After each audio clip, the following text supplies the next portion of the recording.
Dire team pick.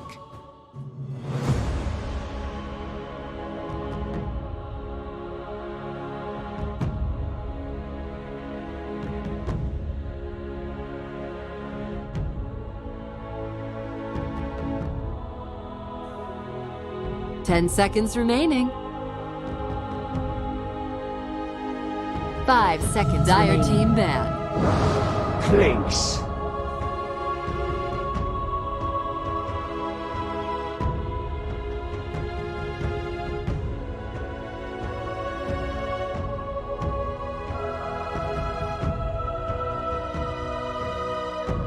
Ten seconds remaining. 5 seconds remaining.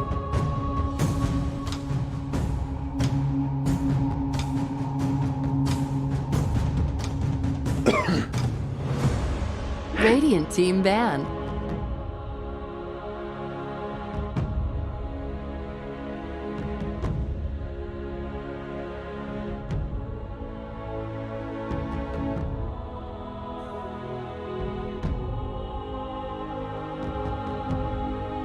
Ten seconds remaining. 5 seconds remaining. Dire team ban.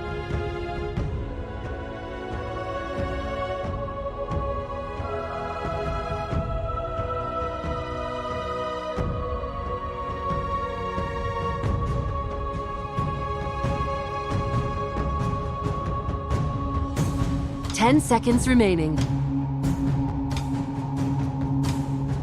5 seconds remaining.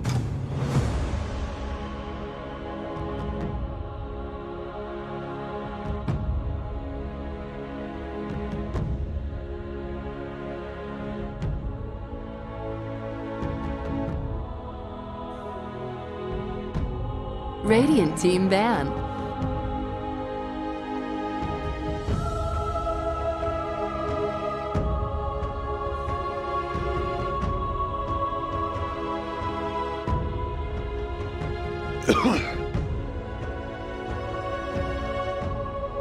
Ten seconds remaining.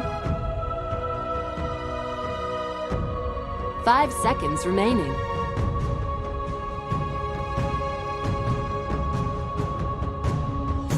Dire team pick.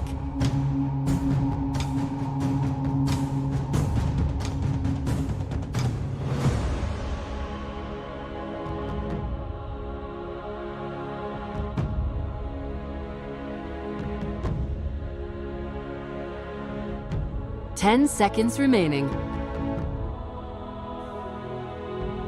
5 seconds remaining.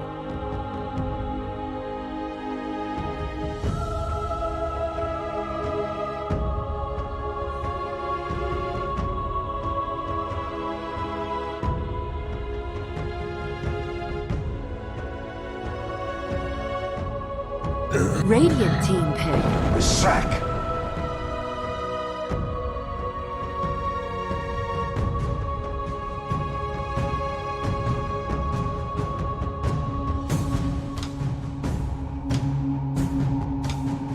Ten seconds remaining. 5 seconds remaining.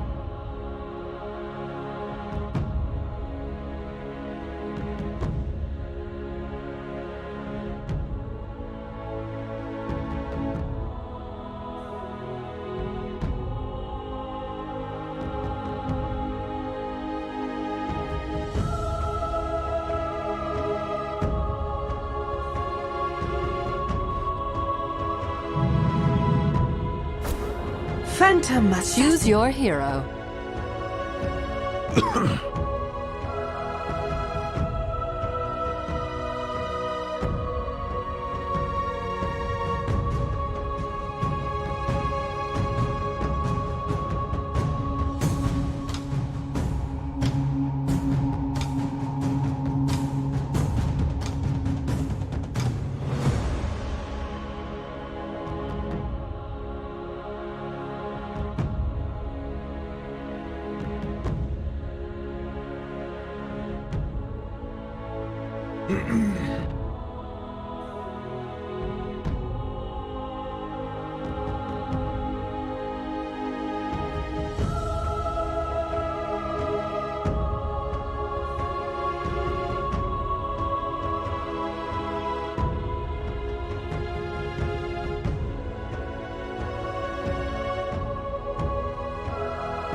Huzzah. Woo! Let's go.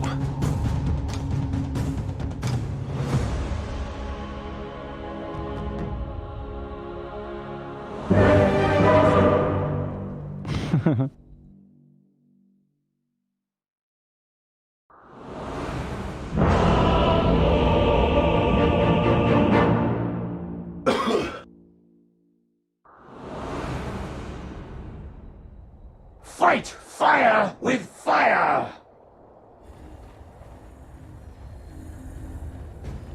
Prepare for battle. You almost had it too.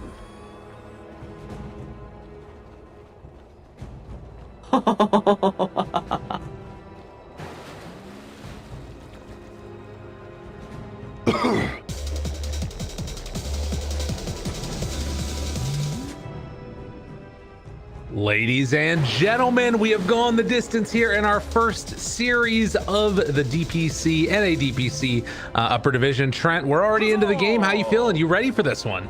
Yes, I mean, how can you not be after that last game? That can prepare you for anything to watch a game like that. So I'm hoping we get something similar. I'm not going to lie. I'd much rather have a game closer to game number 2 than game number 1. Although game number 1 wasn't like a stomp or anything too crazy, but you know, it's hard to top a match like that. That's These true. teams battle it out with another fast, early, ward-based fight. Oh yeah, and they're gonna get Fly here at least for a moment. Does have his Q if he's a little bit worried about the slowdown, and he's gonna use it and get himself away. So they take out that ward. I think that's the second time, if I'm not mistaken, that EG take out their initial ward before the horn. Yeah, they got it last game too. Very annoying for the mid. Trying to give them a little bit of help to Abed in the mid lane. Not that he needs it, of course. Right. You know, this isn't Quinn on the other side. Of course, top NA mid laner who are, well, you know, Quinn's getting talked up over the past couple months. Okay. And this is just Gunner. No, sorry, Gunner. Jesus. Unbelievable here, Trent. Everybody go yell at him on Twitter. Go yell at TretPax on Twitter and let him know how you feel and about make sure that you one. follow while you're there. That's right. Perfect stuff. Thank you for the plug. No problem. That's how it works. Don't forget we have NA DPC Twitter accounts too. So yeah, hit them up as well. Most Storm Spirit games, 4th place for Abed now. Jeez. As I guess he was already ahead of Ferrari 430, but 59.2% win rate. Not too bad. Got a ways to go before he catches old Sumail though. Yeah, but he's catching up to Don though. He's only a couple behind him there. So you know, possibly by the end of this deep. Some change there. Robin, how can I still play against this guy? You know, it's interesting. The panel was talking about the potential for a mid-Grimstroke, and I kind of like the idea of it, but I will say that I think you get even better value out of the Grimstroke playing in the 4 position just because they're going up against the Tidehunter. So often that's been like such a devastating counter to this hero when you try and jump in for a big Ravage or what have you, and then the opportunity just gets taken away. Yeah, pretty annoying playing this. I have actually cast a mid Grimstroke already too, so I've had a chance to witness this this pub brought into the pro scene. Right. It's I don't know. It just reeks of Thompson. It really does. Like if you like rush this E-Blade and. I don't know. It's like your other cheeky mids, we'll just say. Fair enough. Crit here. Trying to go toe-to-toe against Sammy Boy. Gotta walk away. Arteezy's still right on top of him. The Courier's heading over as well. Can they kill Crit? Looking for the angle. He pump fakes it until he doesn't have an opportunity. And now he's just gonna get jumped on. Is he dead? Oh, man. Husky, or maybe a chance to turn there now. Arteezy's the one that's starting to drop. Just an absolute slobber knocker in this top lane as Ocean now has to walk away. They do have another stroke of fate in just a moment, but that's going to be first blood drawn by Artur. So they don't want the bad matchup. Oh, wait. Oh, he heard you talking, Trent. He heard you. Yeah. He's like, oh, I'll show this guy. Nice ward you got there, friend. Not enough to help you. And they take down Brax as well. He dies to the tower after Ice gets the gush, lowering his armor down underneath it. Dude, it is just popping off here. Wait, what? Okay. That's unusual. That's a pretty rare death to see in this matchup. Ice is now level 4.5 versus 2.5. Oh no. All right, this is the problem. You know, I think Jenkins was talking about some of the keys to the victory that he saw for Zoomers was it being a good laning stage, and EG have just switched up these lanes, now getting a one-on-one of Ice versus Brax down bottom, and that's really screwed things up for him. And level 2 is just like so awkward for bad. The 3 is nice, like just starting to buff up the napalm. Right. He needs a little bit more value out of these fireflies whenever he pops one.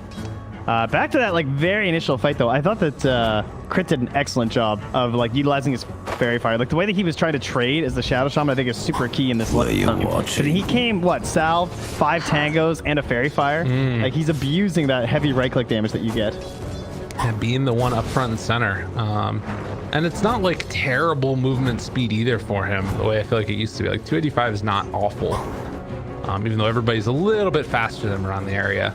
But as we get close to this 4-minute mark, the one benefit that you can definitely have at the very least for 4Zoomers is that Gunnar getting that solo kill onto Abed, much needed. But now they're going to rotate, try and secure a rune, but it's down bottom, so Gunnar will get the bottle refill. Yeah, it's giving him a little bit of an edge there. Net worth-wise, he's neck and neck there with Ice. As Brax sprays his way back to the tower. Ice is approaching Ravage right now. God. And so if he can whittle down Brax and threatens me something else, his 98th game on Tide. Second most still to ROTK. Wow, that's kind of funny. Jeez. Well, and QO still has the leading PA. Oh, Caveman Dota. Good times. Of course he does. Well, it's going to be an interesting one to watch, this one for sure, because it feels like Ice is primed to have an amazing start. And likewise up top, things to get a little bit testy here. Already only 10 last hits for Sammy Boy. Yeah, that's true. I've been looking more at the last hit battles in the side lanes, but yeah, Sammy Boy and Brax a little hurting here so far. And Gunnar, he's trying to salvage Brax's lane right now. If they can make that work. Oh, Ravage though, and he gets the Kraken Shell immediately taking it off. Dude, that time with only 1 point is insane. Yeah, that was well done. I mean, the guy's played Tide a few times. I'm not going to chalk that up to luck. I think he might know what he's doing. But yeah, Gunnar does get the double bottle, so... A tithe to the impurity. Unfortunately, you don't get the kill, but at least the Ravage is down. This means he's not going to kill Brax with it. And you can double bottle up while giving your mid lane to Ocean for a little bit. So, not a super successful play, but they don't lose out on too much, I don't think. Yeah, so that helps at least in some fashion. It's not as good as it could have been, but it's something at the very least. Gunnar is actually going to head on over towards the jungle, it looks like. Again, I'm not sure what his plan. He wants to contest. Abed's just trying to finish this. Oh, yes, just in time. And down for the 6 minutes. This is a level 3 Oracle, too. He's got the big damage. Nothing. Ocean spots the regen down bottom, and he's just gonna have to take it himself. Yeah, can't leave that for Abed to possibly take it. But all 3 lanes being won right now by EG. Yeah, I mean, your Lash had like full bottle anyway. It's not a big deal. He's like, yeah, I would like to farm with that too, but as he said, the risk is just too much for a storm. Abed correctly identifies exactly where Gunnar's playing, and he's taking stacks and stuff, but he can't do anything about it. Right. So sit back, farm up a little bit more. Abed definitely having a good time here in mid, and this is also, you know, the fact that you're not dying up top and that there's still like a couple CS to be had for Sammy Boy here and there, it's sort of making the best of a bad situation. This was their big hero for a while. Back when Clinks was like completely busted, right? We saw Sammy Boy play Clinks constantly. They were like one of the teams really trying to push that hero with or without the Ench several times. So it's, I would say probably one of his more confident heroes, but he's not exactly a big meta hero at the moment, right? Curious to see how well it goes for him. Zip on into Ocean mid. Kicks Abed back underneath the tower, but the shackles will connect, and that should be more than enough to take down Ocean.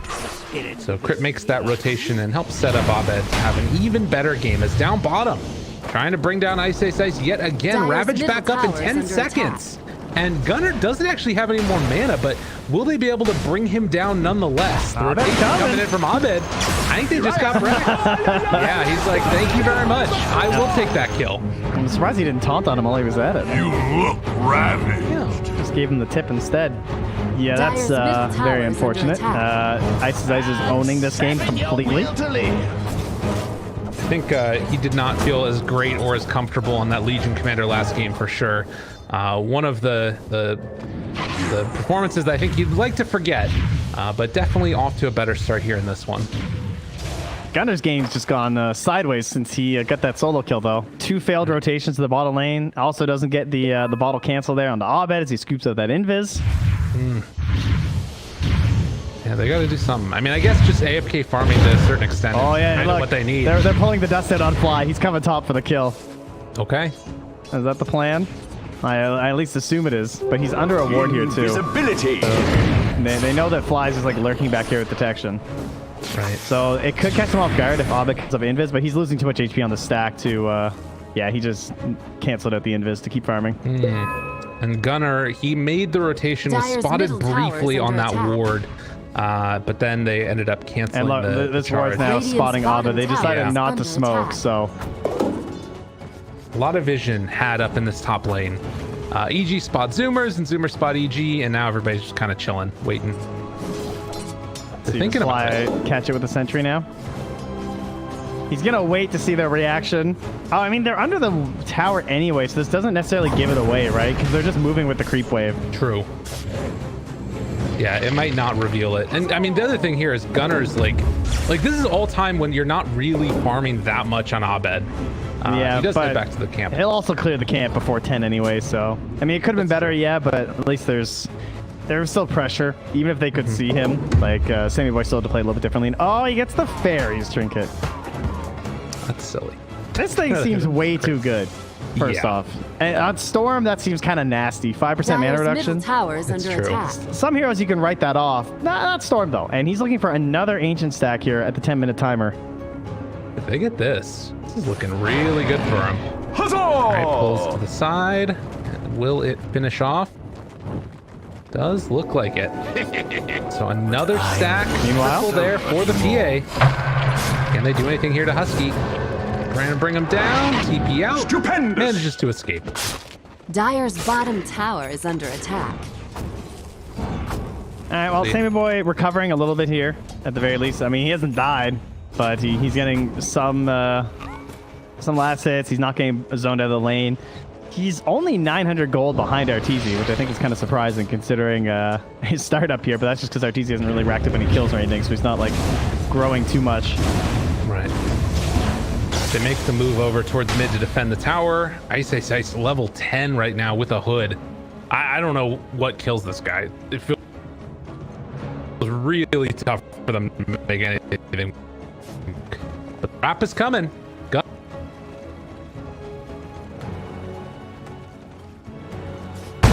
But it does look like it's a bit too hard to chase this one down. Yeah, they're just going to take mid instead. Because like Ice isn't there, so it's hard to really turn that fight around, and it's in an awkward spot too far from the tower in case you want to try and TP, so they're just going to snake mid.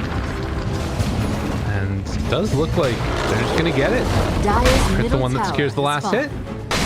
And this comes back to the threat of the Ravage. Right. Forcing him to pop it, even if you can't get a successful defense, could kind of feel good as long as no one dies. Because now they're just going to walk top and do it again. And they don't necessarily even need the snakes if Storm gets the power rune at 12. Yeah. What a great start this game has turned out for. And I think so much of it also is just that like initial battle that went on where Brax died down bottom and how good of a game that set up have. And now securing these Ancients. Now, mind you, he does have bots. Brax, like, he has just been stationary, like, completely static down bottom.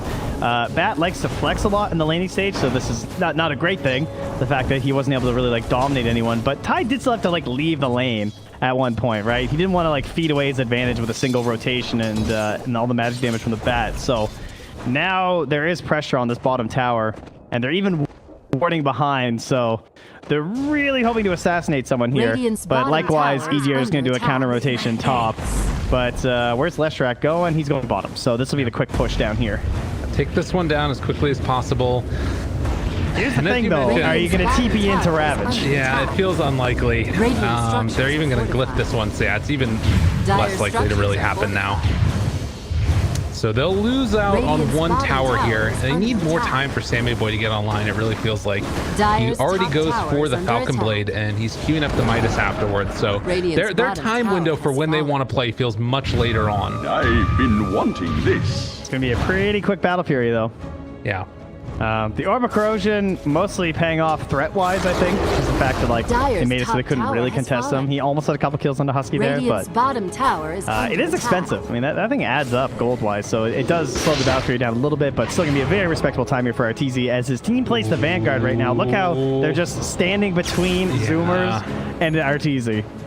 Yeah. Abed, though, runs into him. Sammy's there.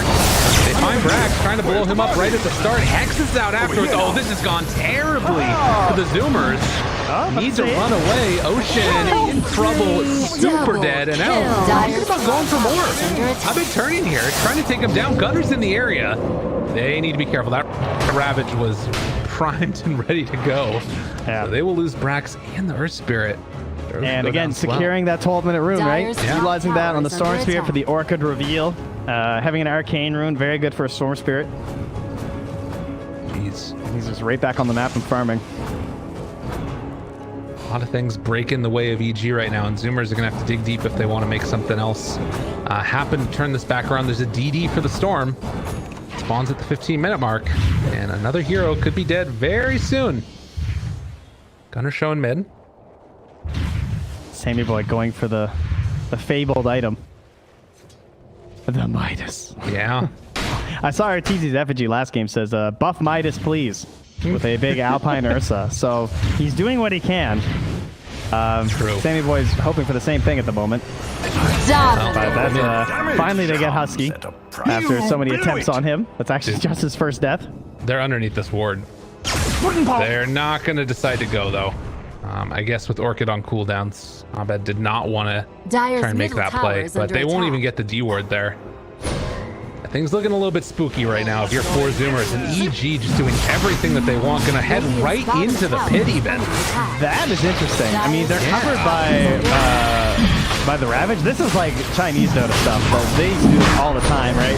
When they had Tide, even they didn't have like the best Roche. They could just do this. For Corrosion, they have Gut, maxed out as well. So even without a Deadpool. All right, moving on. Taking it down.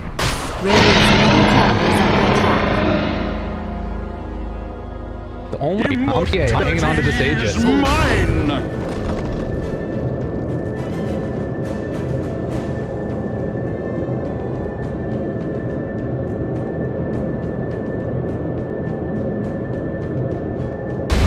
Timing here, definitely. They're going for the kill for 20 minutes. They want to snowball this into the XP lead. This is there on the stun. Heal Scepter afterwards, trying to put action back this direction. Pushes Ice into everybody. The silence is there, and he is going to Dire's gladly top taunt in tower their is under direction. attack. Middle is you. Dire's structures are Missing fortified. mid. Yeah. Radiant structures. They do are drop wards up top, but it's only the Shaman here, and these creeps are going to be able to clean some of these wards up. He's tanking. He's trying to save them, and he saves a decent Dire's chunk of top them. tower is under attack. Wow. Okay. So they had to rotate mid just in case Ice actually got caught, because Right. there was a decent chance they get Caplites on a good fight. And I still don't see them coming up here with Ice showing and flexing with his Vlads, Ravage, the Hood. He's going Sange next. Yeah, okay. Dire's top tower is under Ranged attack. carry of the Clinks. Dire's Get out of my top game. tower has fallen. He's gonna be a big boy. This is hard to deal with. Like I don't know what your game plan is. I mean, I guess at the max level you're gonna have Oh, it's a the big zip. skeletons there as well as try and blow them up, but can't quite get there. Oh, that just went all out on that one. Huzzah! Pretty gnarly. Third fastest Roach kill of the patch. Damn, Spirit took it before 12 minutes against Viking. That's crazy. That seems gnarly.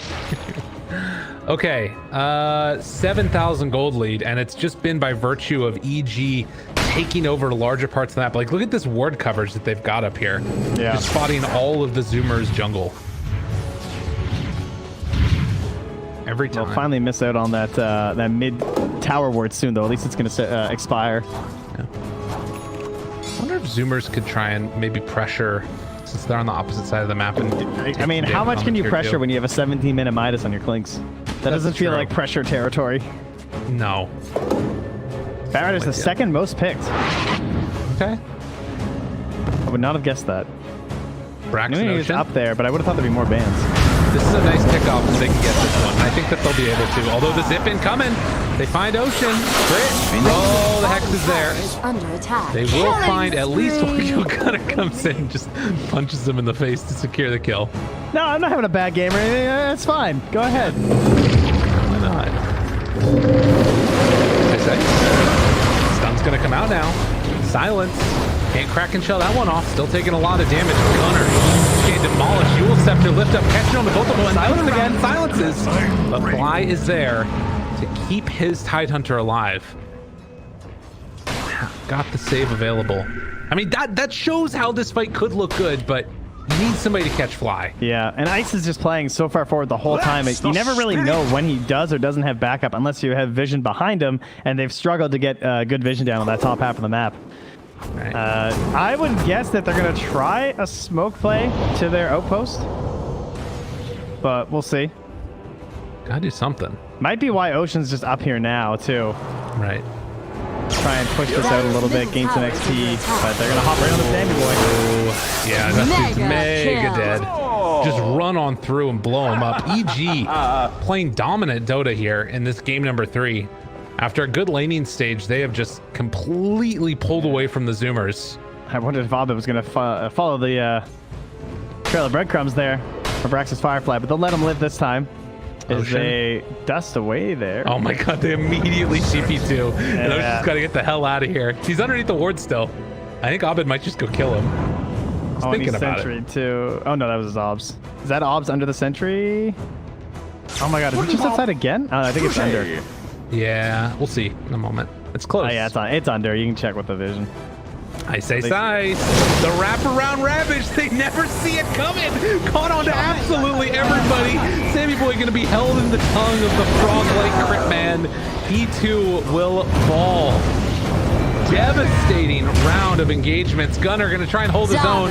We'll get the kill on Arteezy. That's not insignificant. Flashback. Oh, but there's Abed. And yeah, he's just going to find another kill. They kill one mid and gotta run away. Brax might be able to make his way out. And it does look like he will. Yeah, but did he take down 2? Did he just walk up and ravage slowly? That's pretty much what that was. That was like the slowest little juke ravage initiation of all time. Yeah, it was nice. Dyer's middle tower is under attack. I think they just missed him. He was hiding in the trees, you know? Dude knows what he's doing. Well, they kept the outpost. So that big victory, of course, that we look for in any of these stoppy games was secured by the side of EG, just elevating it. As I said, though, kill onto ZeroTwo, nothing to scoff at, but certainly not enough to just instantly get you back into things when he's also the third highest carry or core right now on the side of EG, with Ice and Abed still owning this game. Right. Well, and it feels like it has to be these sort of like, you know, guerrilla style warfare that we've got from Zoomers. Finding pickoffs where they can get them. I mean, ideally you would want to like make a play now that Ravage is down, but they really don't have like anything that's a threat, I feel like, in this game. You know, with net worth like this, both Ice and Abed are sea monsters. Wow. Radiant's bottom tower just unbelievable track. Thank you. You impress me daily. The package comes in the mail once you have a child. It's damn sea monsters. What are you talking about? What is the solution here, though? BKB for Gunner. That's obviously going to be a huge one. There is still a PA, though, so it's not exactly a get-out-of-jail-free card, but it is something to try and give you space in the fights. Likewise, the BKB is done for Brax. But last game we talked about like pushing issues. Not really the case here from these heroes. PA, even though she's not like the best tower hitter, with the itemization she goes for, and with the backup that she's had here, and the much longer reach of initiation, that was something that was a little bit rougher for 4Zoomers last game. A Storm with a Tidehunter with a Blink Dagger is a great way to crack high ground. Radiant's middle tower is under attack. And he just now is going to complete that Blink Dagger. I was wondering if he was going to go for it or maybe just try and build into that Halberd fully. But nonetheless, time will tell. Wards were dropped mid. The tower is gone. Only tier 1 remaining in the bottom. side of the map. I love this Sanj pickup though. Yeah. It's like it's so useful because of how they just want to stack everything on top of him, and he already has the Oracle to help save him. So then when you combine all that with the HP regen and the lifesteal lamp and everything, it gives him a lot of benefits from the Oracle's help. Huh. This is interesting too. Ice pushes the wave first, waits to deliver his blink dagger until he pushed the wave, and now he's hiding it. He's like such a sneaky guy with that, man. Yeah. That's really cool. And now they're smoking to try and take this fight, but they're not going to realize the blink dagger's up. And REG going to smoke themselves. So their big jump is the double BKB, right? Lesh and Batrider. That's the thing they're showing off with this smoke gank, whereas it's the blink dagger from EG. And Ice knows that's their smoking positioning is what that is. Like look where Fly is and look where Ice is. They know exactly what the Zoomers are up to. I will say that Storm had a regen rune, went all the way bottom. I was thinking that when he showed on that lane, Zoomers might have been willing to go at that point because he was so far away, but they're going to play it safe. They're going to take back their own jungle and try and avoid whenever possible now. How many bounties did not connect? Are they going to get, I wonder, though? Yeah, I'm not sure. Maybe one? I don't even know if they're going to get one. Ooh, it's a haste turn for Storm now. And he just finished his Bloodstone. Abed wants to battle. He wants to get these charges up. You just know it. Roche respawns in 5 seconds too, so a couple of picks is just an easy move into the pit for them. Oh, don't show on the lane. Gunner, he doesn't run into everybody. Oh, God. BKB immediately TP's out of there, rolls away. Not necessarily the BKB you would have wanted, but he at least is able to survive. That should get the bounty rune's bottom at the very least, but they send the courier into the pit. Ice spots it out. That is Roche available. And with Ravage again, I think they're just going to take it. Like we said, not the BKB that you would have wanted, but the BKB they needed in that moment. Now, 25 minutes in with those bounties being traded, and Aegis soon to be claimed along with the cheese. Feels like it could be the time for EG to just put the clamps on it and see if they can try and close this game out here. Zoomers have put on a good performance in game number 1 and 2, and game number 3 has just looked a little rough. Not often you see a 25-minute cheese these days. The rush is fast.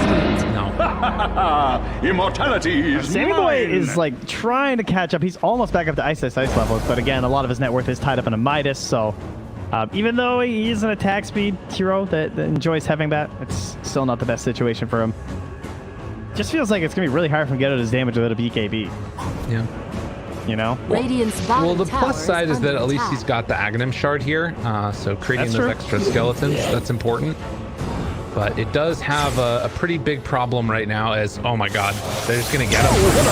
Dude, this can't happen. You can't lose your hero like this. Sammy trying to run away.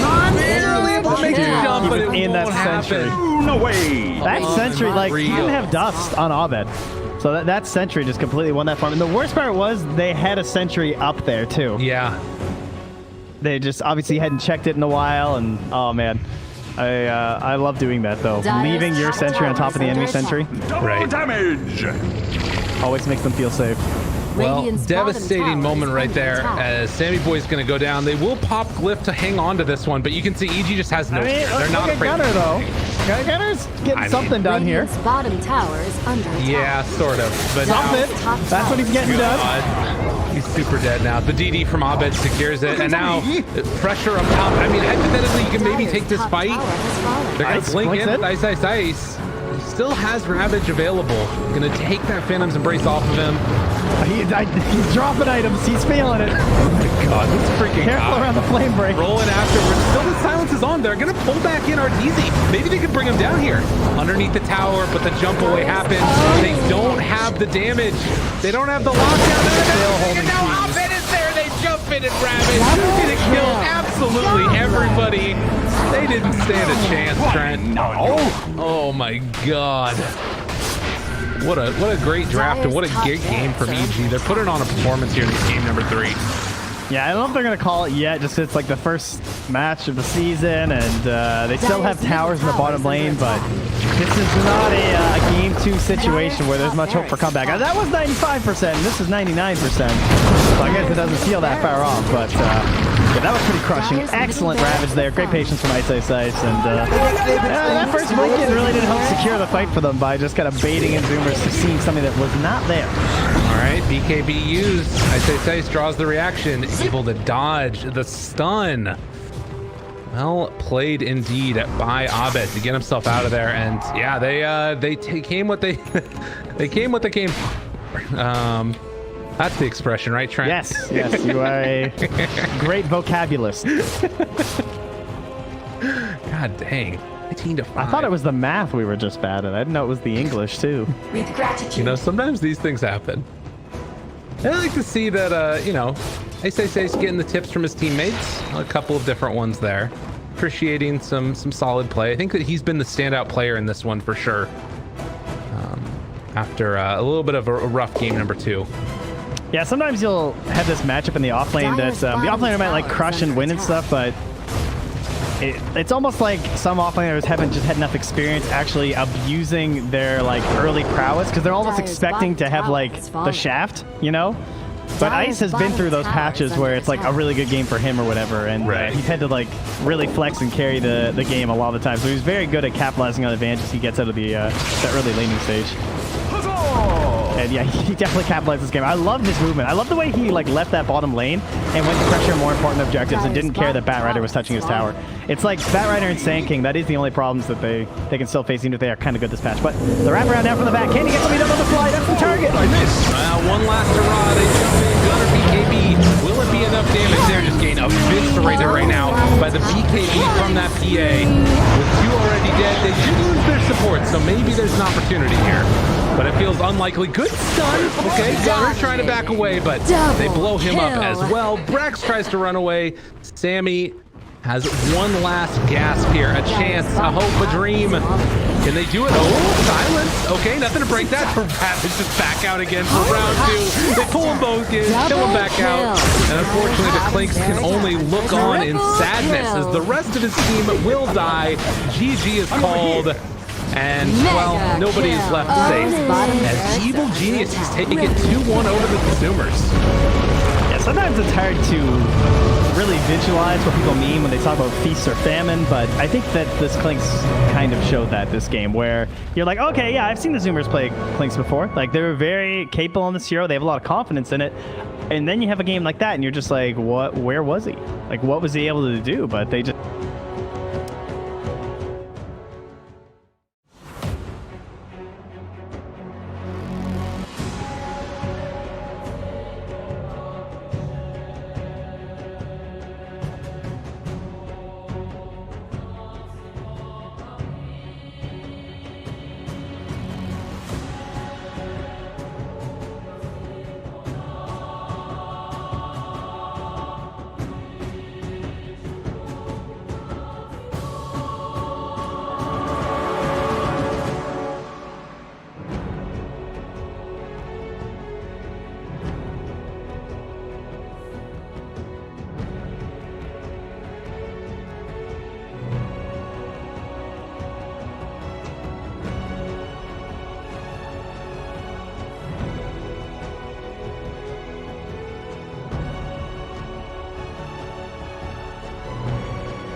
Dire team ban. The next label play. The next label play. Что сейчас произошло?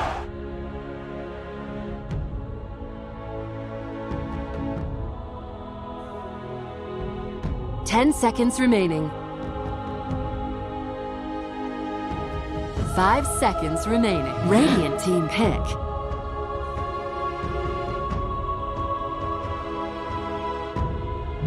Dire team pick. Earth Spirit.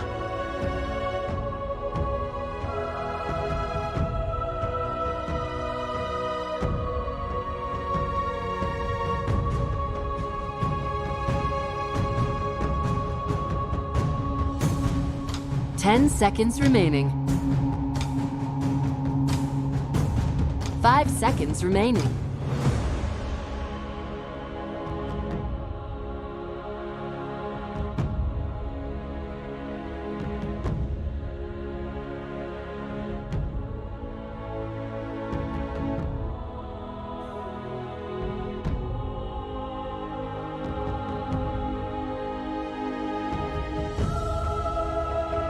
Radiant team pick. Ай-яй-яй-яй, что сейчас произошло? Ай-яй-яй-яй, что сейчас произошло?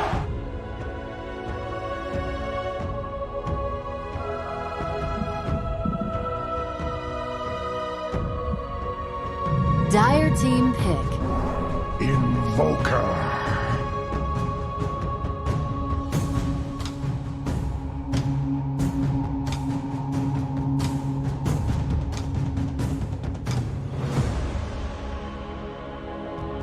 Ай-яй-яй-яй, что 10 сейчас seconds произошло? remaining. Ай-яй-яй-яй, что сейчас произошло?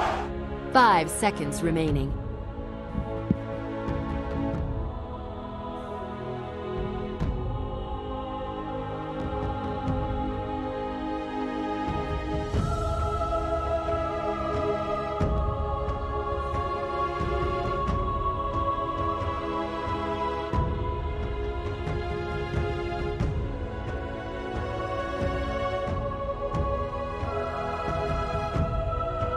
Ай-яй-яй-яй, что сейчас Ай-яй-яй-яй, что сейчас произошло?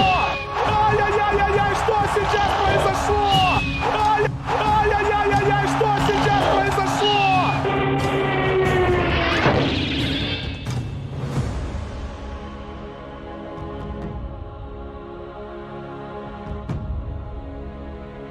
Radiant team ban. Lycan.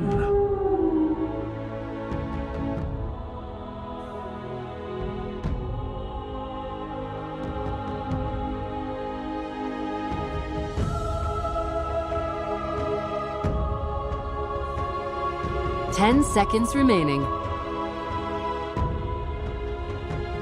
5 seconds remaining.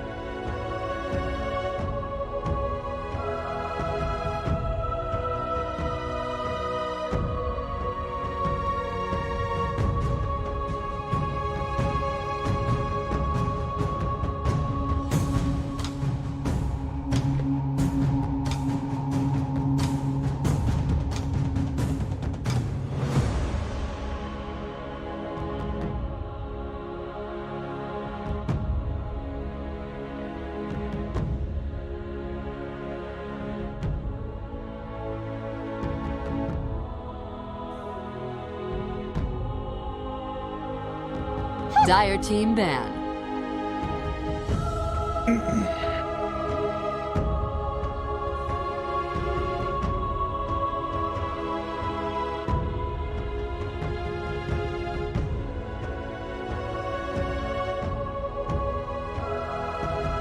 Ten seconds remaining. 5 seconds remaining.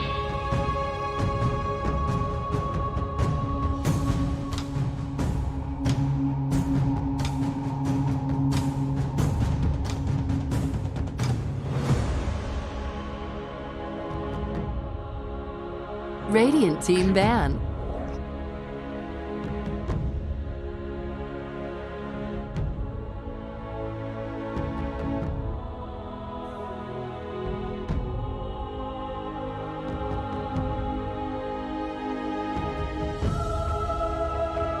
10 seconds remaining. 5 seconds remaining.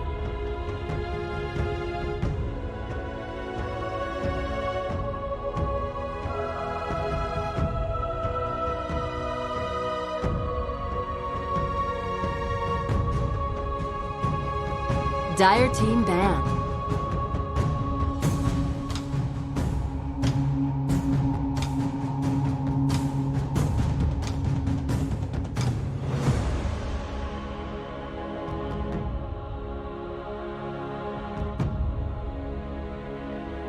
Ten seconds remaining. 5 seconds remaining.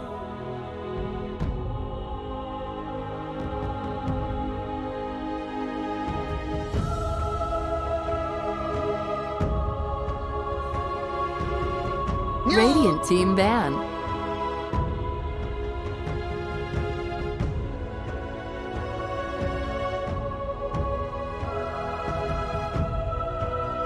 Dire team ban.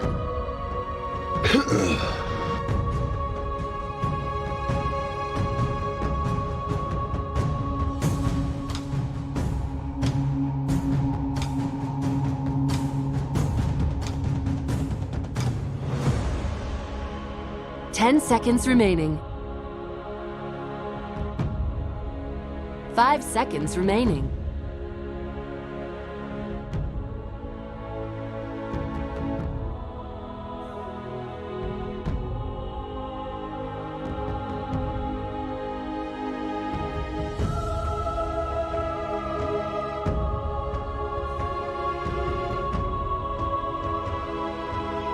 Dire team pick.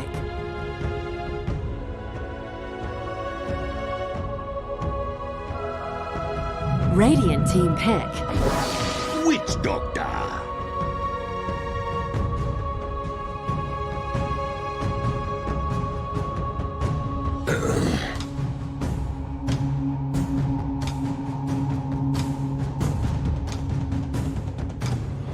Ten seconds remaining. 5 seconds remaining.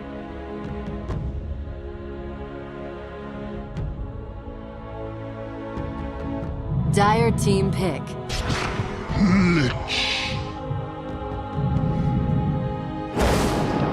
Radiant team pick.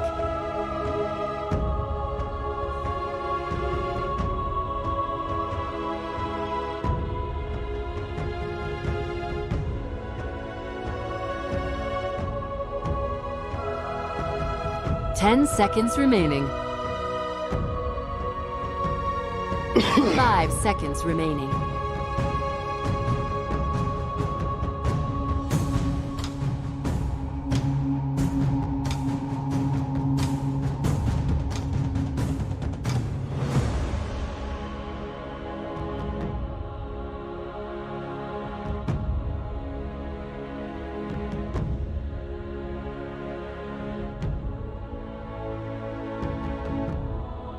Radiant team ban. Phantom Lancer.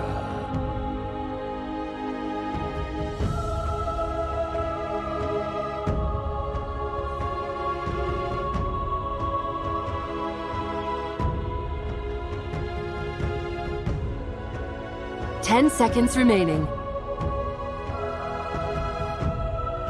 5 seconds remaining. Dire team ban.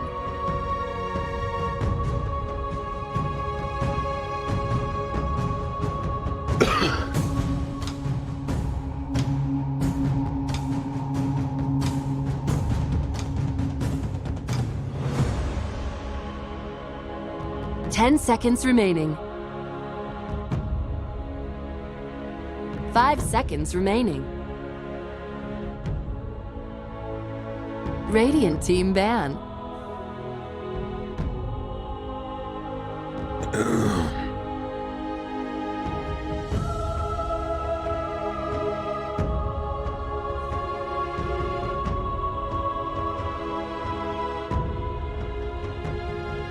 Ten seconds remaining. 5 seconds remaining.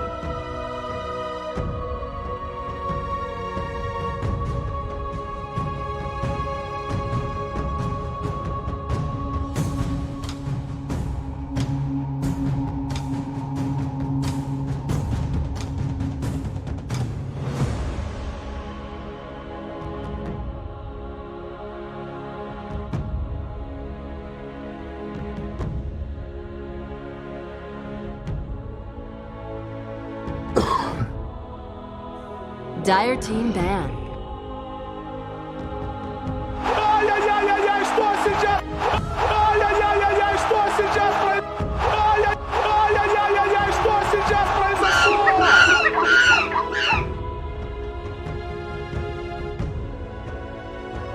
10 seconds remaining. 5 seconds remaining. Radiant team pick.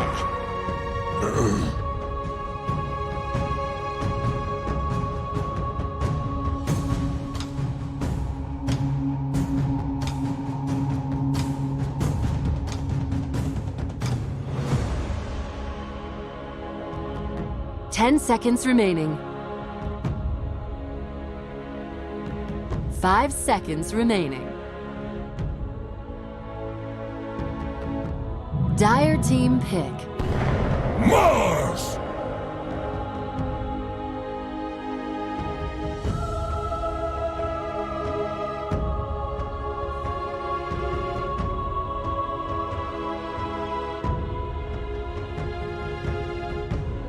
Ten seconds remaining. 5 seconds remaining.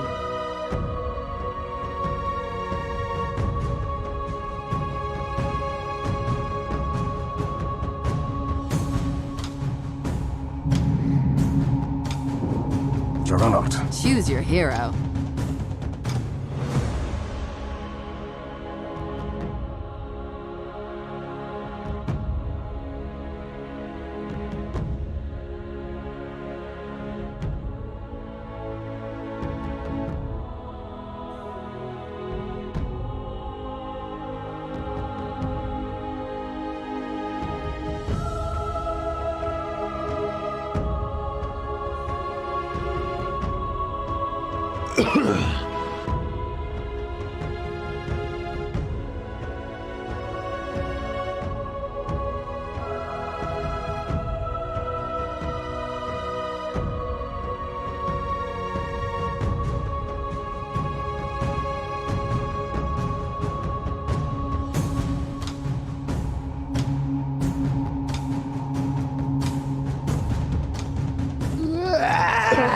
Hi, Dota TV.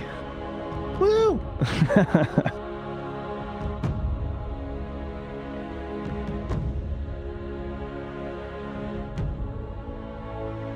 Damn, that PL looks pretty good. I like his set. Let's do it. Yeah, I don't know if he's going to cut back early. Probably not, because I assume he ran a 1-minute Twitch ad. Thank you, fake MLP.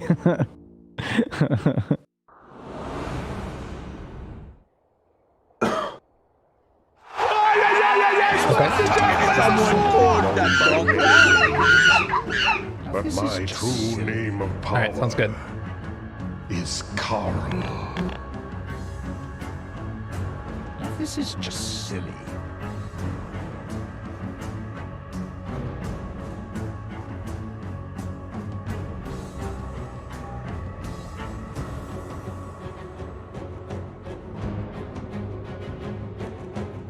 And now that we are back from the break, ladies and gentlemen, hello and welcome back. Thank you, Dakota and the wonderful panel. Trent, it's us now. We're going to be taking over and watching this first game of the NA DPC Upper Division. How you feeling?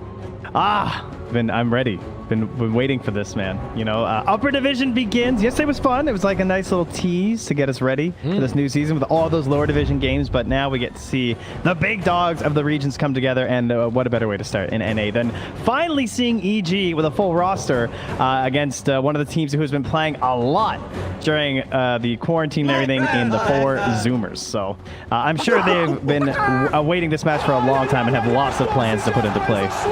Totally. A lot of big ideas, a lot of things to prove, I would say, for EG as well, as Zoomers have kind of taken over the region along with Quincy Crew, but now they're back, they're ready to play, and Abed kind of getting ganked here. 5 people run into him. They jump right at the start, and well, now Coconut's going. The battle of NA has already begun, and it is going to be 4Zoomers that draw first blood. All right, well, in NA Dota, that means they are victorious.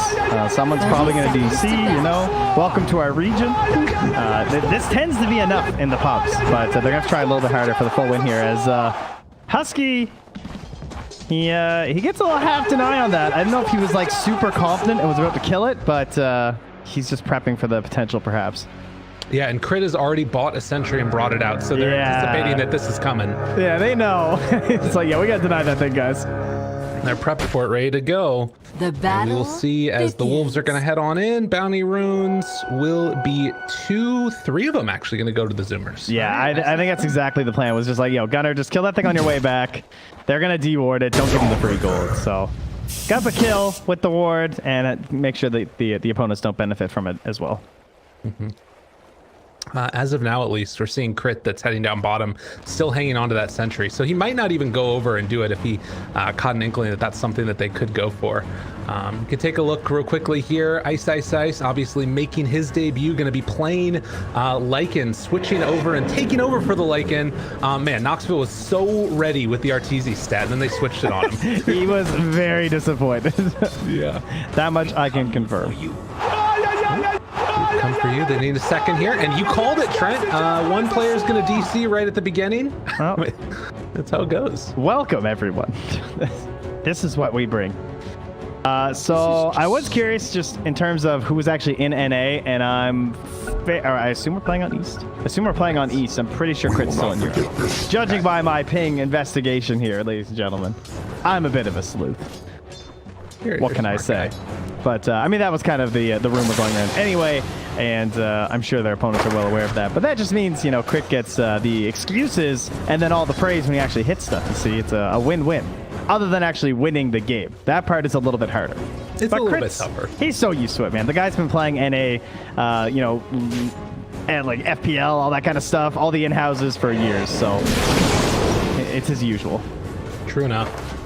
And you can see already down here trying to put the hurt onto Husky. I think that at this point, a lot of people that watch NA Dota have sort of become accustomed to these players on 4Zoomers, but those that have kind of been missing in action a little bit, they really have taken over the region in a lot of ways. I think in a lot of people's hearts as well. You know, Sunsfan was talking about Brax and the way that he's been captaining these guys and sort of building them up all together. They're incredibly talented players, and I want to see how they do against the best teams of the region, because we talked about it earlier. This team has basically not played together. Evil Geniuses is a full squad in forever. It's been a long time. Yeah, just so many issues because of COVID, between like Abed being on the other side of the world and everything, and then obviously now we've got Ice. This is his first game ever with the squad. So this is a new, fresh, reborn EG looking to retake their place as the top team in NA, and so far everything's still holding together. 2 minutes into the game, guys. So it hasn't fallen apart quite yet. Jeez. That's something to watch for, definitely. Saw there a little bit of an attempt of a go onto Braxter. He's actually going to try and spin him down now.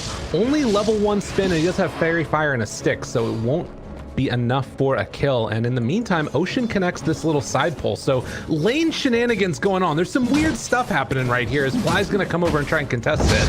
Yeah. You got to be careful. Yeah, contesting with no heal too, and now there's no spin as well. So it's just like a little bit dicey. But I mean, Arteezy had full mana, so I like the use of the spin as well, right? I mean, getting use of those resources. Fair enough. And those creeps will make their way back to the tower eventually. As Fly always dropping low. Tree is cut though, so and Brax was like 10 mana shy as well. He tried to stick up for it, but he didn't have enough. Using a lot of those abilities just to try and help out with CSing and pushing back Arteezy them when he can. Another Coconut's going to fly out, does not manage to bounce. I couldn't get in range for the level 2 Maledict. So again, a little bit of a contentious moment early on here. Courier has been and God, Shaman, man, he's got those big arms, right? It's just like it's like Fly, really. I mean, Crits, I'm sure, working on them too, but the one shot easy on that courier down bottom. Dude, I don't know what you're talking about. He has tiny arms. They look like little sticks. Well, I don't know. He hits for 83, so they got to be pretty huge. Fair. Another spin up top with the Maledict. That's an easy one. Well played. It does leave Brax open for a little bit of solo XP for a moment here, but yeah, it's a danger of this very aggressive potential lane, at least, with the Witch Doctor and the Jug together, particularly when they hit that level 3 mark. Now, mind you, because he has no boots, of course, Ocean has a full urn done, and he wants to come mid and try and get a kill, but I think, oh wait, no, he hits. Man, that was long range, but not enough for the kill. Obviously wanting it pretty bad to get that Urn off to a good start, but not able to get it, and doesn't secure a rune up top either, as Crit found the DD on the bot spot. Up top again, they found themselves a quick little opening here onto Brax. Maledict is there, a spear to push back with a fairy fire and everything else. I'm not sure if it's quite going to be enough. I think he's dead. Yeah, that's looking pretty bleak there. The best thing that Fly did there was he free-handed the Maledict. He didn't try and do like the coconut into the Maledict, or else they wouldn't have enough damage. They needed that additional damage from the coconut too. So well done by him. Very well played. Well, coming up now on the 5-minute mark. 7 previous games between them, and they've all been 4Zoomers ahead 5-2. I mean, again, this is what we've been talking about of a couple of different mixtures of rosters that are playing in, and this one feels like it's not that the others weren't real, but a little bit more weight to it. Yeah, for sure. As the special shackle there, that frog tongue, if you're being a little confused by the green, ladies and gentlemen, to help take down Husky. Oh, burned a raindrop too. You like to see. And they did get the bounty runes split out 3-1 previously. It does look like EG were able to pick up 2 this next time as well. So a trade-off even that time. And a very quiet mid lane through all this too, right? Like, I mean, these are 2 heroes that we're expecting to start making quite a few rotations. I mean, sure, Abed needs a little bit. He wants the bots, he wants to hit up the jungle and everything, but we got Lasso and we got Quaswex Invokers. So the fact that they're not like really killing each other in lane is just cementing decent farm for the 2 of them that they're going to try and take elsewhere on the map. True. Abed gonna come over here, farm up the wave, and also this small camp. Ocean has made the rotation to try and secure this rune, and it's actually gonna spawn bottom where it's a regen. Middle tower so that is going to be a waste for the moment. No chance for any like haste kill rune or anything. But as you said, very even, very slow. Ooh. Rotation down bottom from Ocean. Can they do anything here? He's thinking, he's looking at the damage and he's like, I don't know. I don't think so. Maybe with one more Q and the PL. Oh, he went for it. Yeah, he misses there, but it might still be enough. Get the 2 points up and Lance. It will. And Ocean fills up his urn charge. Yeah, just the vision was enough to help ensure they could get close. So well done there. All right.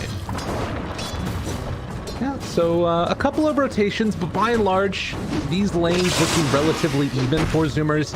A very slight lead, nothing to write home about. You talked a little bit about rotations. Batrider oftentimes we've been seeing those boots of travel being rushed. Is it just sort of AFK farm time until some of those items come up? Yeah, unfortunately you don't get to do the ancient stuff anymore. It's not that got nerfed. I'm sure you guys saw that with Batrider like popping off in the pubs by just farming ancients constantly. They reduced that aspect of Batrider at the moment, but it's okay because he's got Lycan. He'll be happy to, I'm sure, take some of those ancients as well, even if he is an off-lane hero. Speaking of which, that is where he's spending a lot of his time right now for Isis Ice, right?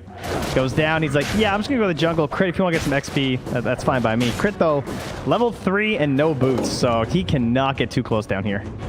Yeah, it's a danger town for sure. And you can see definitely respecting it.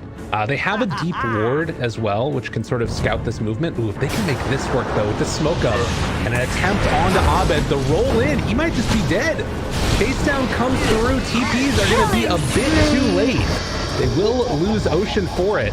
So no extra charge. And wow, Husky trying to live, but no, he also will go down. So good rotation from Fly to at least get some return kills there, but it's the Invoker that secures the extra XP for the Batrider kill. Is under attack. Yeah, and as long as either Gunner or Ocean stay alive, someone's getting urn charges, right? So we're going to be okay. Uh-oh.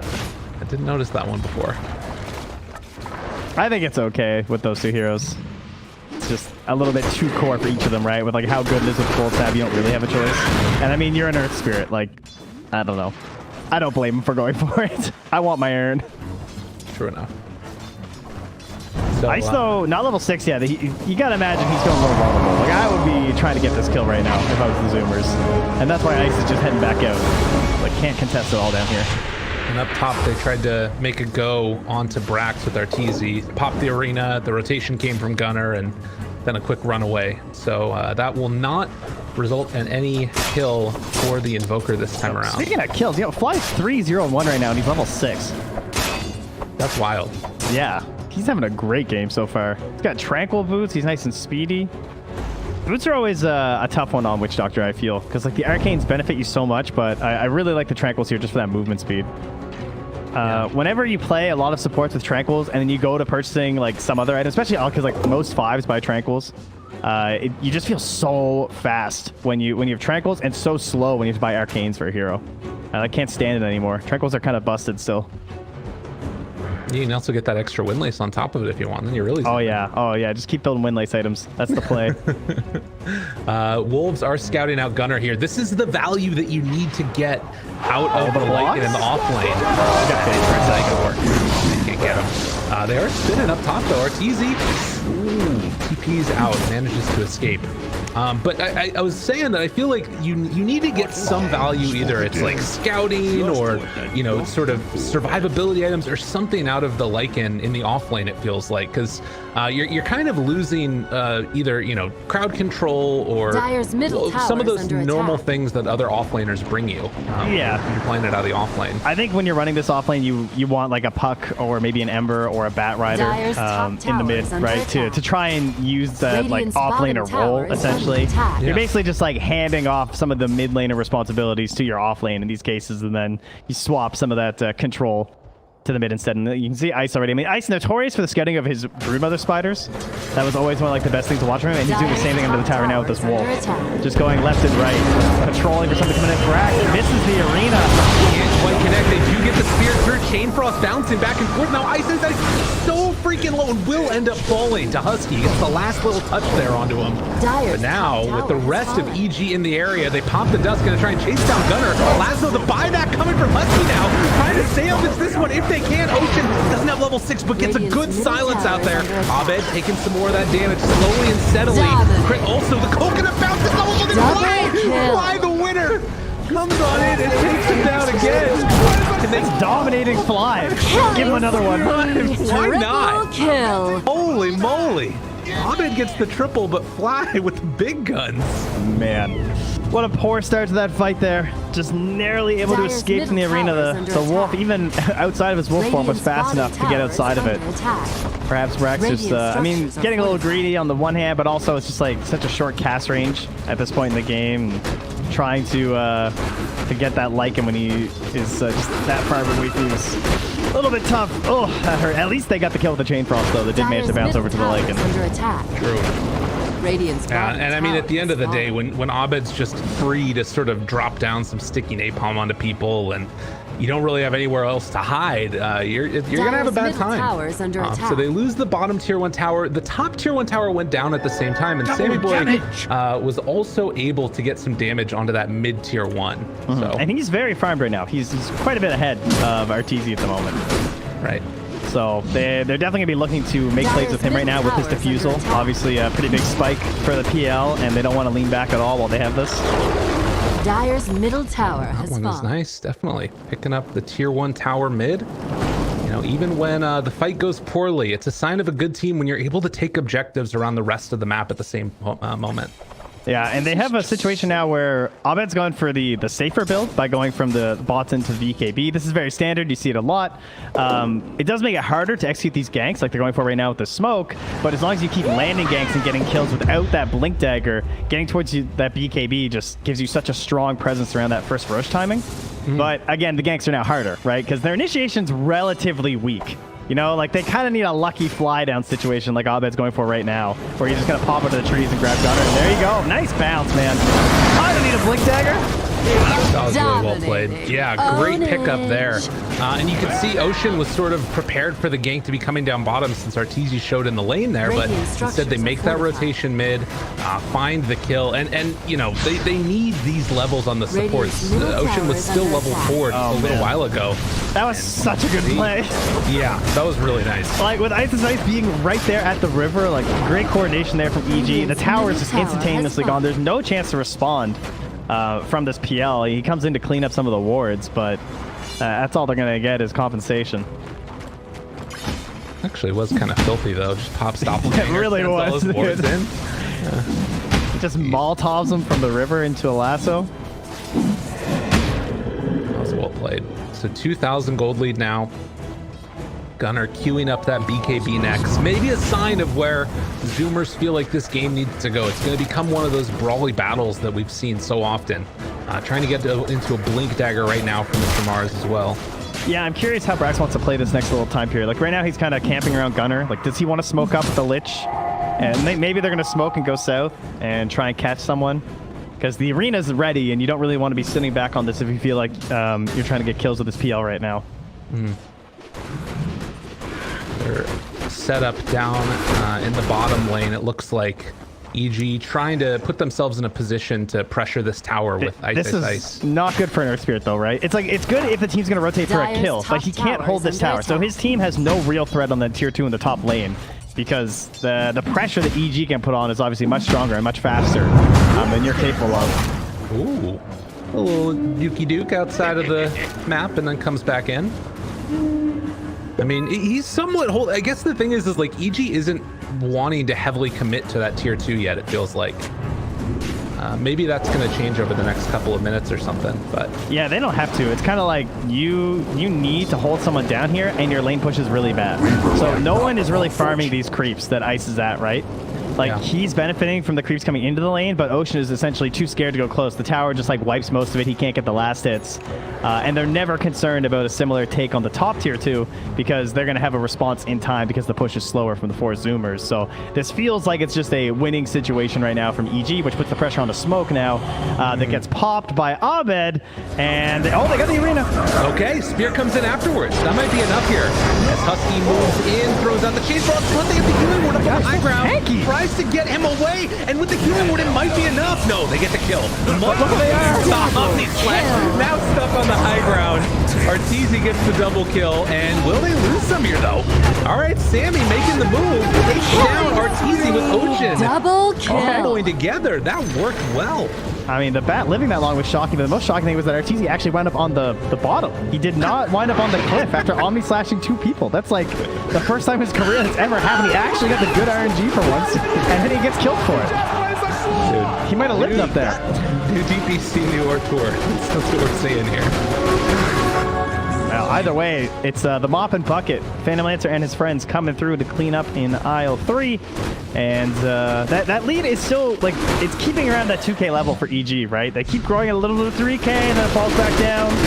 And Sammy Boy continues to hold that top spot in the game. Unfortunately, his other heroes are falling a little bit behind. True. Yeah, there's a bit of a gap that exists there. And it does kind of feel like they need a big win where Gunnar stays alive. As you can see, Gunnar 38 games on Invoker, his second most played hero. The wards drop down mid for Brax, but not a humongous hero pool there, as Nox was pointing out for Gunnar. So, you know, there's a reason he's like 25 plus or whatever on Dota plus on the Invoker. Yeah, the guy likes to play it. Yeah. Well, you know, I think that that's something that you're going to see more and more often with these rosters that are, I wouldn't necessarily say like incredibly new, but relatively new. They're a bunch of young guns. They need some time together. If you're a 30, what is it, Grandmaster now? Feel free to flex in the chat. I feel like you've earned it at this point. I've run into a couple so far, and your dedication to Dota is impressive. So well done, any of you level 30s out there. I applaud you. Don't let the opponents flaming you take anything away from you. It's okay. It's okay to love one hero that much. Unless it's Techies. That's actually then not it's okay. just bad. It's really not good. It's not worth it. I feel like the Techies players might even agree with that. I don't even think they're going to fight me on that. They'll be like, yeah, okay. Well, the thing is that they'd say everybody else is playing it wrong. They know the true way. And, you know. Guys, Techies is really fun. Trust me. Okay, Brax pausing. Okay. As the TP was finishing. I don't think they saw him, so I think it's okay. Okay. I'm sure he had some sort of an issue. He was probably like, yo, you guys coming? He's like, Gunnar, are you coming? Gunnar, no response, pause. Gunnar is DC'd, guys. One of those. I mean, he can't really take this fight on his own with all these people here. There's no way. Well, you see, there's a thing called spin, and it's very annoying because you try and put him in the arena, and he just leaves. Yeah, it's true enough. I would be a little bit concerned, particularly with everybody else. And like, how long is it going to take to TP everybody there? Oh, but he's TPing in with an invis route, actually. So he picked it up and TP'd instantly. I didn't actually notice that until now. Okay. So he's looking for some sneaky plays here. I don't see a sentry down. There is one. But there is Necro 3s. Oh, is there? Where is it? Right oh, yeah, on the Ice, stairs. Ice. Yeah, I thought that was another wolf. Yeah, so they have that, and the Necro 3s are back in 1 second. So don't walk forward. Yeah, just walk away, maybe even. I don't know. They're gonna try and get to. I mean, if he can stay outside of sentry range and sort of set up for this fight, this is amazing. Oh man. Wait, admin. All right, they have the healing ward down, still outside of sentry range here, but they do bring in those necros. Although the other one is the true sight's 1,000. Okay, he gets the stun to open. It's on to Juggernaut now. Brax gets the blink away as Abed's going to make the TP rotation. Now a fight a little bit further to the north. Ocean and Gunner trying to get set up on this. They have a ward up on the high ground. They weren't able to get the D ward. Fly takes it away now. So that removes some of their vision. Fly going to get beaten down a bit and looking for more here. He's got to try and chase down Abed. Oh no, he doesn't have TP.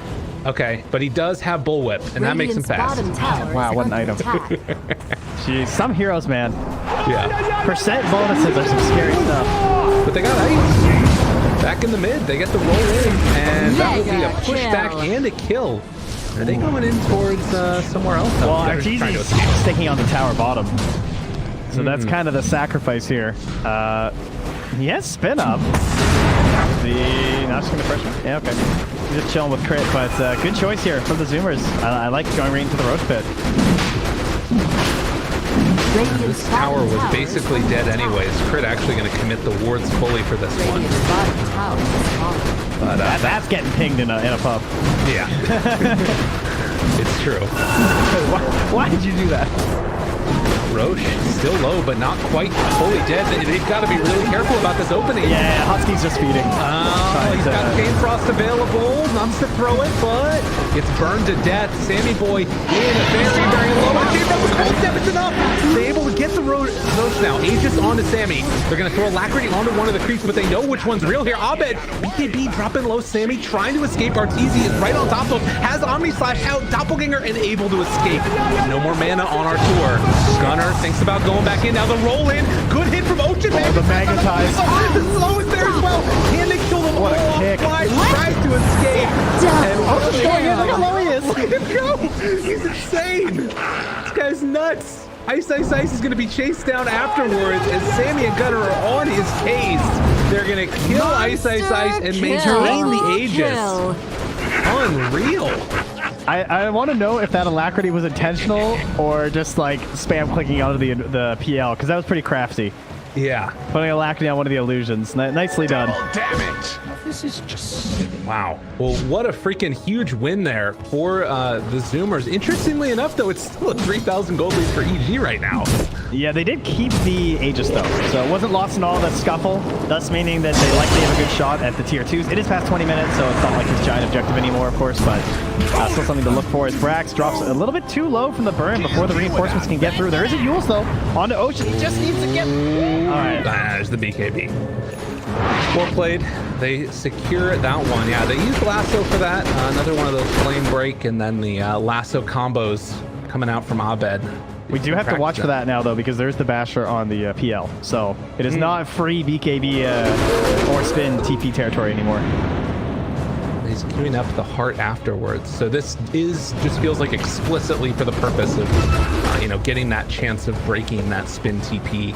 And tank up afterwards. If you were waiting for the DPC to really start playing Dota again or watching Dota, you might be wondering, oh, I thought Heart was bad. Heart has been changed as, well, it's basically just been buffed like crazy, and Satanic's been nerfed. That's the main thing. Satanic pretty much covered everything that you needed out of Heart and was just a little bit better, but Satanic's no longer this like end-all be-all option for a lot of these carries that want to like stick in the fight since it lost the status resistance. Did get a damage buff in the B patch though, so it's got something going for it now. He takes so much away. Is it really gaining something new? It's just Dota, man, you know? Yeah, that's true. All right, well, still a very slight lead, but the smoke is going to break now. Finding Abed yet again will roll right on top of where he was. That is going to spell the end of the aggression, at least for now. But you can see Zoomers feeling more confident about taking over the control of this map and trying to put the put the screws to EG Dire's if possible. middle tower is under Yeah, attack. it feels like they gotta do something a little bit more though. They only have 2 more minutes left on this Aegis, and this feels like a good opportunity to try and even this game out a little bit more. And they're kind of struggling to find it right now.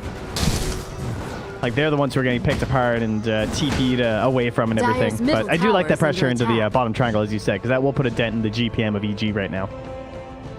They're still maintaining it to some extent, but you can tell it's a pretty contentious moment here for Evil Geniuses. How are they going to sort of hold out against this aggression? Do they just sort of like give up half the map? Dire's It's what it top feels tower like is under at this attack. point now. And you can see that this is going to allow Zoomers to move on in, take down the tier 2 tower, and likely take over the outpost as well. Dire's top tower has Yeah, fallen. EG have similar thoughts though. They're just circling down here like, yeah, we have the ward. It's gonna take the outpost, firm this up for now. But Zoomers don't want to hand that over to them. Dire's top Ooh, tower I like is this under play. attack. Sammy Dire's structure still feeling very strong at the moment, and a minute left Look on at Aegis. this, the backline, man. They're so far away from Sammy Boy. They were like hiding in the trees, worried about a potential smoke gank coming up from the mid lane.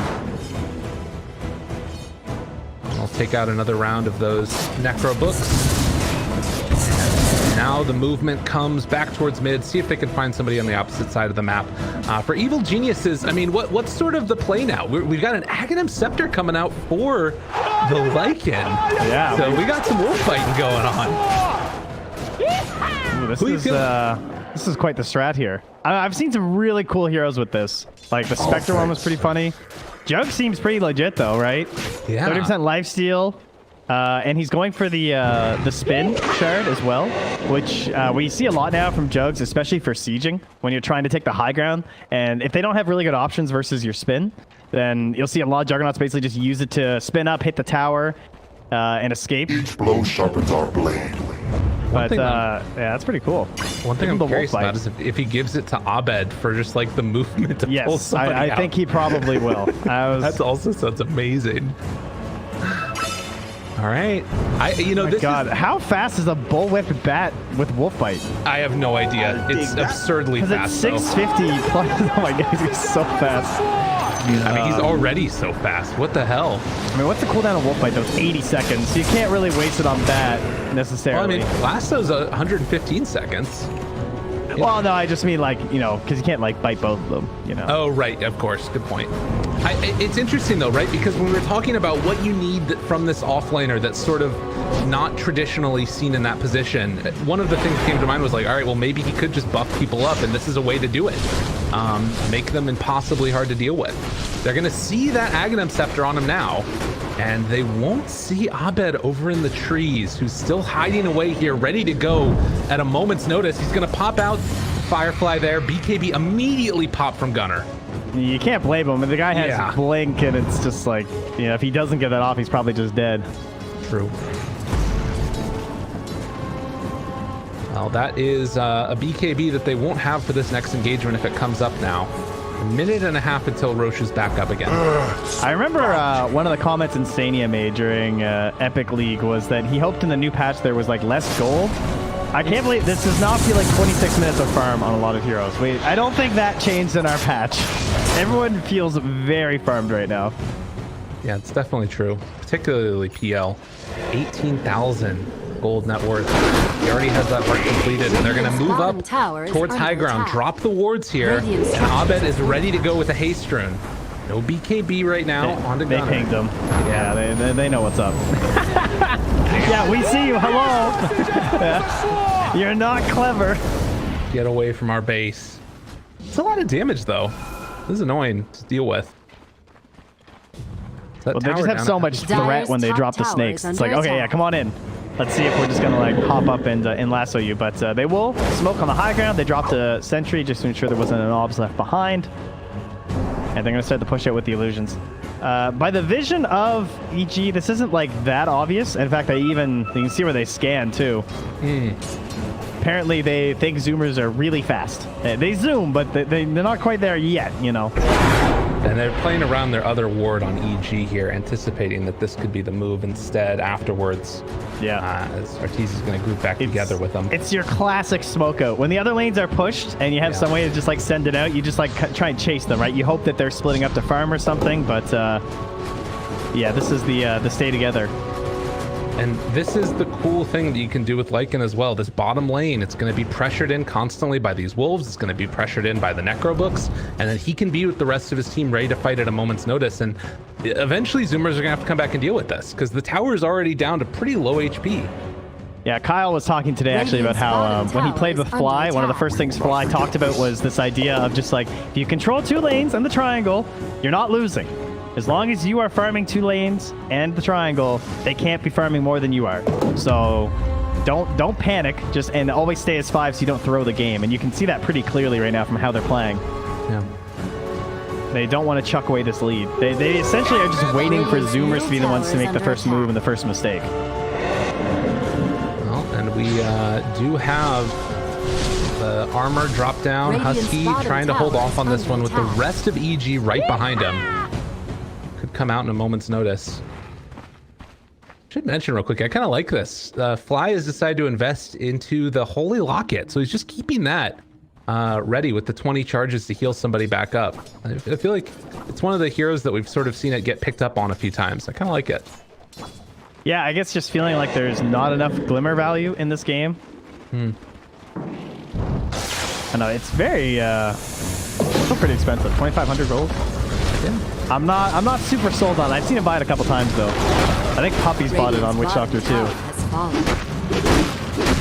Well, they take the tower again. This is not as bad as it used to be. There aren't shrines, but he could be a death ward. Why are you buying Holy Lock? This would never happen in a pub. That's a good point. Yeah, I want to be a death ward. Keep you alive longer. You know that spear's coming right for your head. Death ward. I do like the little aura it gives to people though as well along the time, and you know it's a nice little burst heal. I like to see it occasionally. Regardless, well, it's nice to see the item at least purchased. We'll see if it has any impact. That's for sure. True. Just coming up now on 30 minutes. Each team holds one of the outposts, and EG moving to try and claim the top one. If they can get top outpost, that would definitely be nice for them here to set up for the next Roche fight that we kind of know is coming. It's a long Roche respawn time here. 35 seconds away now. They've been spread for a long time on the Zoomers and clumped for a long time on the side of EG. The XP has slowly been trending back towards the middle over the past like second half of the game, but overall still not a very big gap either way as the smoke out comes from EG. They were not under any sort of vision when they did this. Some Necros came in the mid. If they're watching mid right now, they would have seen that, but I didn't see any pings, so I don't think they saw the Ether Shock mid. Oh, Brax, he's going to break the nice smoke there. Oh. Good play. They still managed to find him though, and now Arteezy going to try and spin him right on down. Heck, didn't get a chance to cast anything before he goes down. Can they bring him down? Anybody else is left? Abed stunned for a little moment there, but gets the BKB off. Sammy Boy is the midst of all of them, trying to bring down Fly. Does get him there with the badge. Trying to chase now. Gunner also trying to open up a little bit here as Arteezy is going to spin down Sammy, completely dismantle him with that Maledict extra damage out. And now Gunner is going to fall as well. And yeah, you weren't wrong, man. Wolfbite is pretty freaking good on Jug. I was wondering how he died there, but he took 732 damage from Maledict. So yeah, that'll get you. Radiant's middle tower very good versus heroes that don't want to buy. Well, I guess even with DKD, you have some issues with Maledict depending on how things go, but you're definitely not going to be able to dispel that thing. That's for sure. Manta not going to save you. Jeez. I mean, yeah, he did a tremendous amount of damage, and on just to the particular hero that they needed to, right? Like all the illusions started taking more as well, and from then it was all she wrote. It feels like you have to be able to take out Fly without getting that Maledict on him if you want to take that fight, particularly on the PL. The biggest problem was that Brax, after getting the nice blink away save, he got greedy and he didn't pop his BKB, which you can't really blame him for because he doesn't have like the omniscient vision that we do, and like we knew that the rest of the team was coming through there. But had he BKB'd, he probably, or at least has a good chance of surviving that lasso, and might be able to get something off.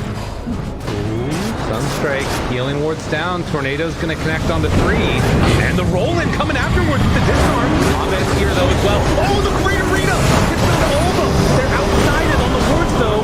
Brax now trying to back away as the Chain Frost bounces around a few more times. Ocean is being Mega controlled, kill. and will it look pretty? I don't know if it's going to be enough. They're coming back though. Yeah, it's true. And Ice going to retreat for the moment, picks up a regen rune. And it looks like Sammy Boy is going to be able to clean up these wards and then maybe No head into wolf the fight. pit. Yeah, no wolf fight, no shapeshift. This is theirs. Dude, jump going down is huge. Yeah, it was expensive, buybacks wise, but it was well worth it. He took so much damage from ours. He also took. Wait, is that actually from Roche? Yeah, I think. Yeah, he took like 2,500 damage from Roche overall. I mean, that's counted as a healing war and everything, but Roche really helped out there amongst that whole situation, and that's Aegis and Cheese now for our Phantom Lancer. I think it did more damage than the rest of the Radiant team, if we're gonna be honest. Man. Okay, so where are we at now? We've got Aegis and Cheese back on PL, but you can see that it's this big lead for Evil Genius. It's 7,000 gold, and you talked about it, that disparity between all of the EG heroes and the, position 2 and 3 that you've got on Zoomers. Yeah, this gold lead doesn't mean a lot right now, though. Okay. In my opinion, like it's not a huge deal. The XP lead is a little bit more substantial. It's like 12k, but like we have Bat and we have Mars, so it's more so about that initial pickoff potential. Like, because they have this giant unit of Sammy. And Sammy Boy is just able to win these fights single-handedly at the right pickoff of Christmas start. This is a good one on the crit, but the defense is there. Yeah, they got him here in the area, but Zoomers is back in now. Gunner did not tornado. He didn't have it off cooldown yet. Throws it out afterwards. A little bit of a miss there, but they do find Ahmed. Now trying to get the lasso off and control up Sammy Boy. Oh, the shackles! It's not quite going to be enough as Brax moves in. They take down Crit and going to take down Ahmed. I was so confused. That was a Wolf Pit Shaman. All right, Got cool. it. Yeah. I was wondering why the Lycan was shackling for a second. Had to use a little bit of brain power there.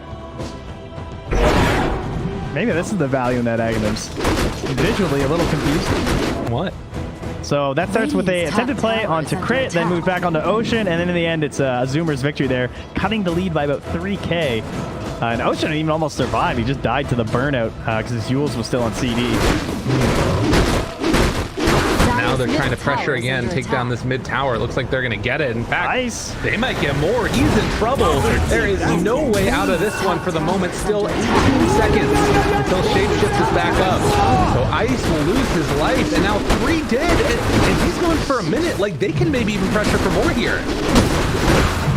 I would certainly think so. I mean, RTZ can get some damage on that top tower, but I highly doubt they're going to leave mid with the Aegis still being there. And where is that cheese? Okay, it's on Gunner. All right. So pass it off to our Invoker. Yeah, at any point, he's going to be able to come back in. Crit. Oh, look at Ocean. He gets the Yule set up on the RTZ. They cancel the TP.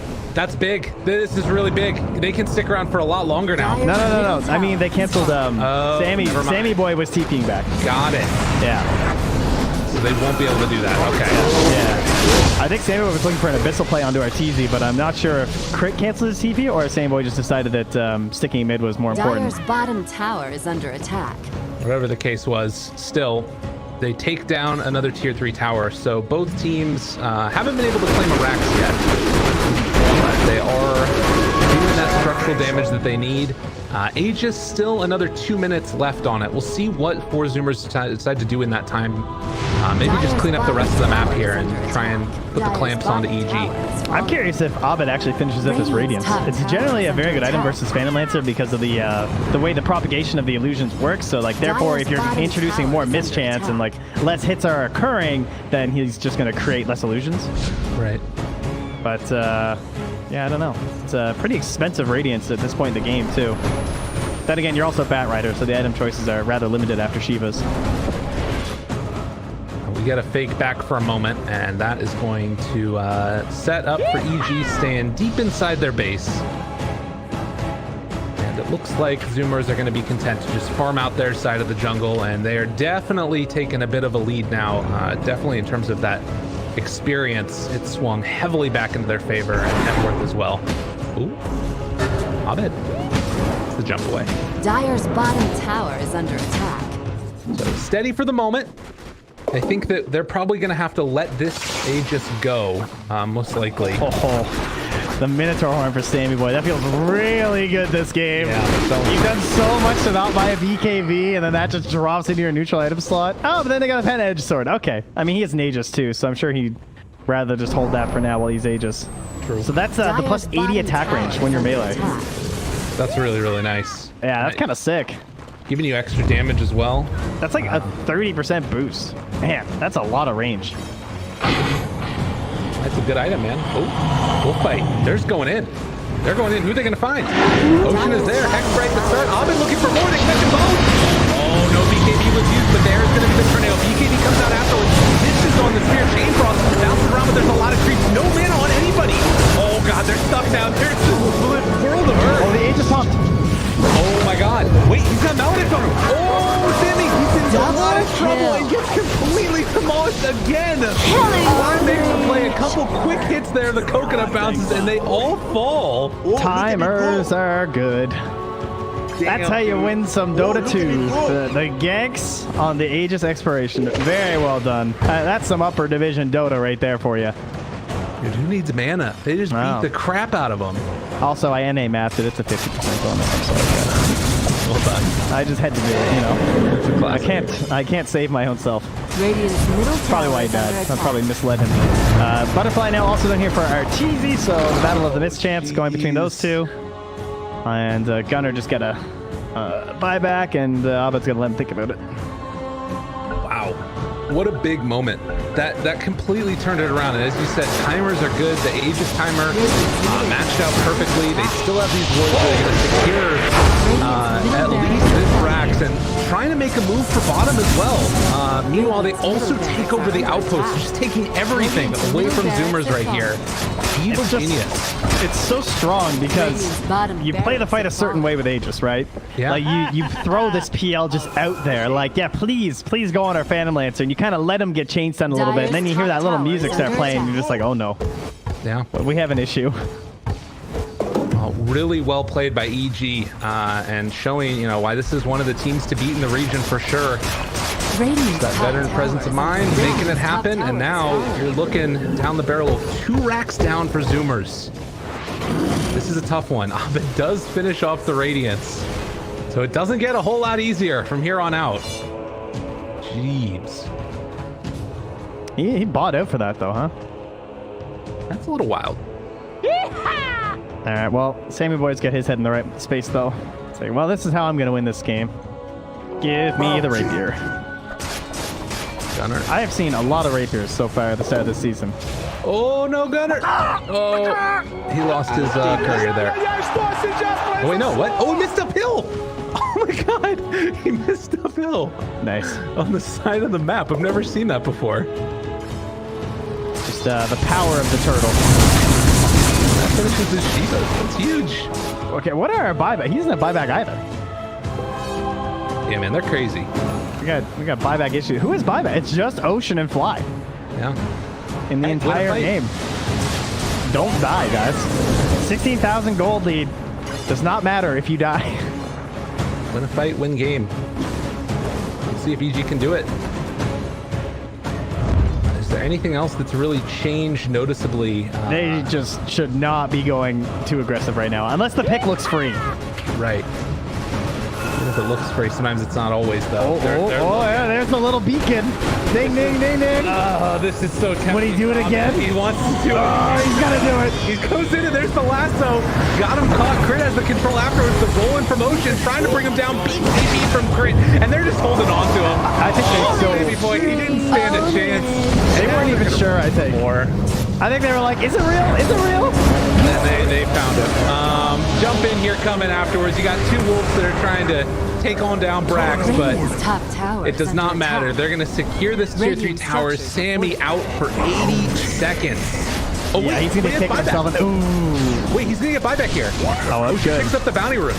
Okay. Is it from the tip? That 50? Is that what gave him the buyback from the crit there? It might have been. Oh, the head interrupted right as he went in. Oh, Brax trying to make something happen here. And silence onto all of them. Chain Frost going to bounce around a few times. Sammy, seeing if he can bring down Abed first. I mean, he's got Maldic it again. There's so much damage out. You gotta run away. There's no chance for you to take this Arteezy. You're gonna try and run him down next. Just for a moment. Beat down onto Gunner, able to get the walk away now. And the invis afterwards, and they found a way. He got mega though. He was just drawing them back to the fountain. Yeah, he has buyback anyways. Yeah, thanks guys for securing that one for me. Very important they got that because that just secures his buyback. But all right, what do you do now? What's our goal like for Sammy Boy after the buyback? Not going to be very close to that rapier now. Roche timer is mid-range, still a minute left. Theoretically, they can get that now for the Zoomers. And I mean, is there an Aegis or a refresher that really helps? There's sorry, an Agnums or a refresher that really helps. Oh no. They killed a Husky with the creeps. Sir? That's unfortunate. That's not great. Wow. He just got destroyed. Yeah, that's not great. These things happen. God, Agnums. Who I mean, Invoker Refresher is nice. Invoker Ags would not hurt, that's for sure. I mean, he's not max X-Sword or anything, but it's something. You definitely use something, for sure. I mean, PLs is pretty good. It doesn't feel like it's a game changer though necessarily, you know? Like so much of the problems that he's had has just been like staying alive, getting bursted down. I mean, does that work though? I don't know. I feel like yeah. I don't know if I've actually seen this one. Okay. Well, regardless, we'll find out what it is in just a moment, and it is an Agnums. Okay. I feel like it's got to be Invoker. Like, if you can find a way to sort of set up that Cataclysm, it's just worth it. Yeah. I would tend to agree. Is Ice thinking about the eggs at all, or no? Oh, he has it. Yeah, okay. I hadn't checked him in a little bit, so the Wolves, they're running. The good old Shard. I mean, as if the creeps weren't enough to push it in quickly. Oh, yeah, sorry, the Shard, yes. Do they appear with a color? I don't think so, actually. Where are they at? Did he just get it? I didn't even see one. He must have. He must have just gotten it, okay. But unfortunately, they weren't able to use the time that Arteezy was dead. Partially, I'm sure, because Husky went down there, too, from the summon. So well done there by Ice. And thus, the Agnums will get passed over to Arteezy. So he still has half duration left on this DD and an Aegis. Disgusting. And he will use that to farm Agents. And if you look up on the top side of the map, you can see that the wolf is green on the mini-map. There it is. I like how slow it runs, because it's just with the creep wave. It's got to slow down for a little bit for him now.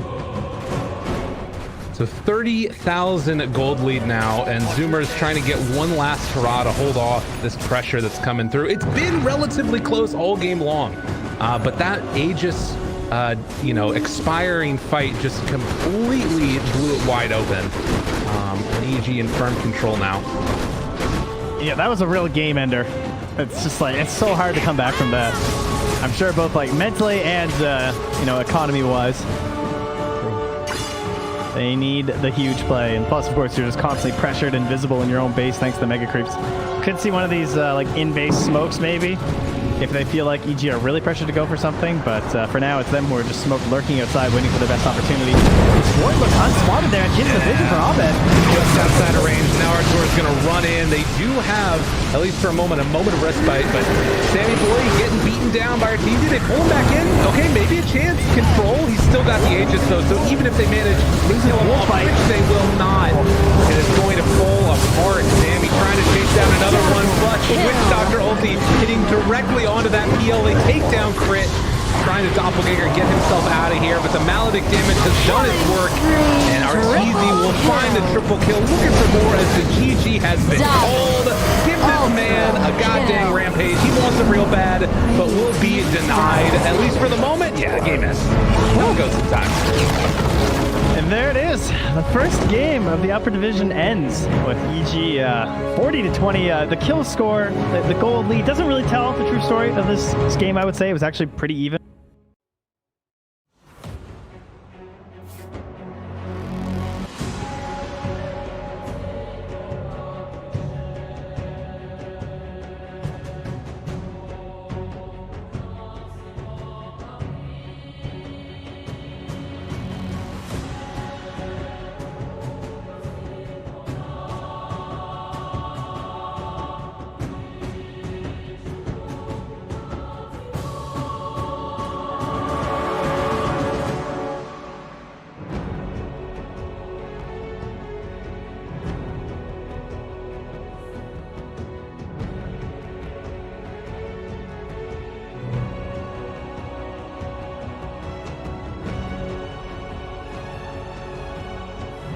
Radiant team ban.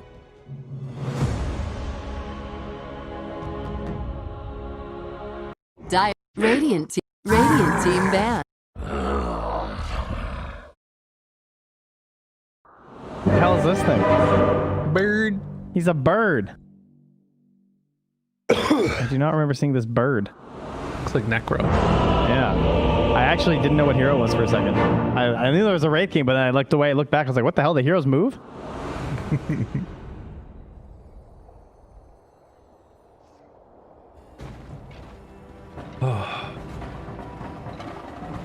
Prepare for battle. Welcome to the ASMR Dota 2 cast. My horses neigh, and so Stop. The rest of Upper Division will be all ASMR. Please no. Oh. I hope Mike God. unmutes right there. Terrible. Interesting.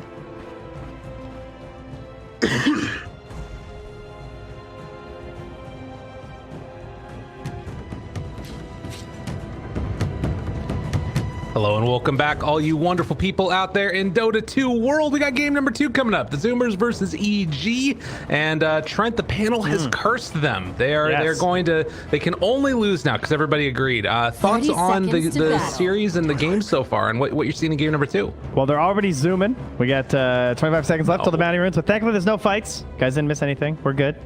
Thoughts coming to this one? Well, what did we discuss at the end? We talked about like enabling Gunner and Brax as well, just trying to like make their games like a little bit easier. So I'm mostly excited for Gunner. I feel like I haven't got to cast a core Earth Spirit in a while, let alone a mid Earth Spirit. So looking forward to see what.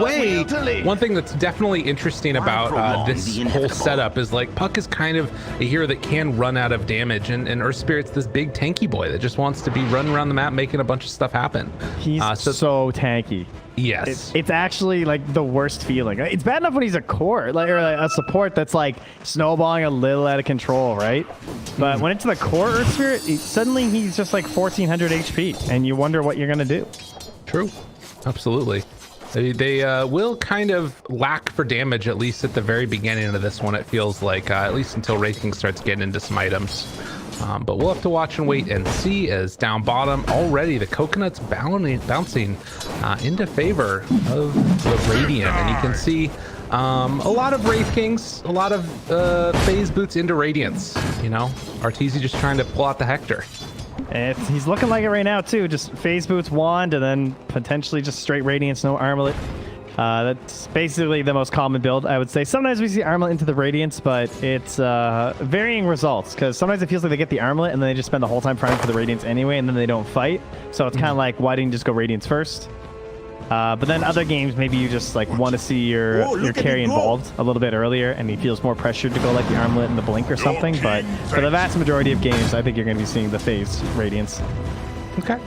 Well, it's good to watch for, definitely, as they're going to be pulling this creep wave back into the side. Fly trying to interrupt that one. Mid, we haven't talked about it, at least what the results have been so far. It's been relatively even. Gunner had to do some fancy moves to secure a range creep there earlier that we missed, but this could be a chance for a kill. Pops the fairy fire and then the salve immediately afterwards. Never in doubt. He's fine. Nah, he knew. Just gets us a little excited.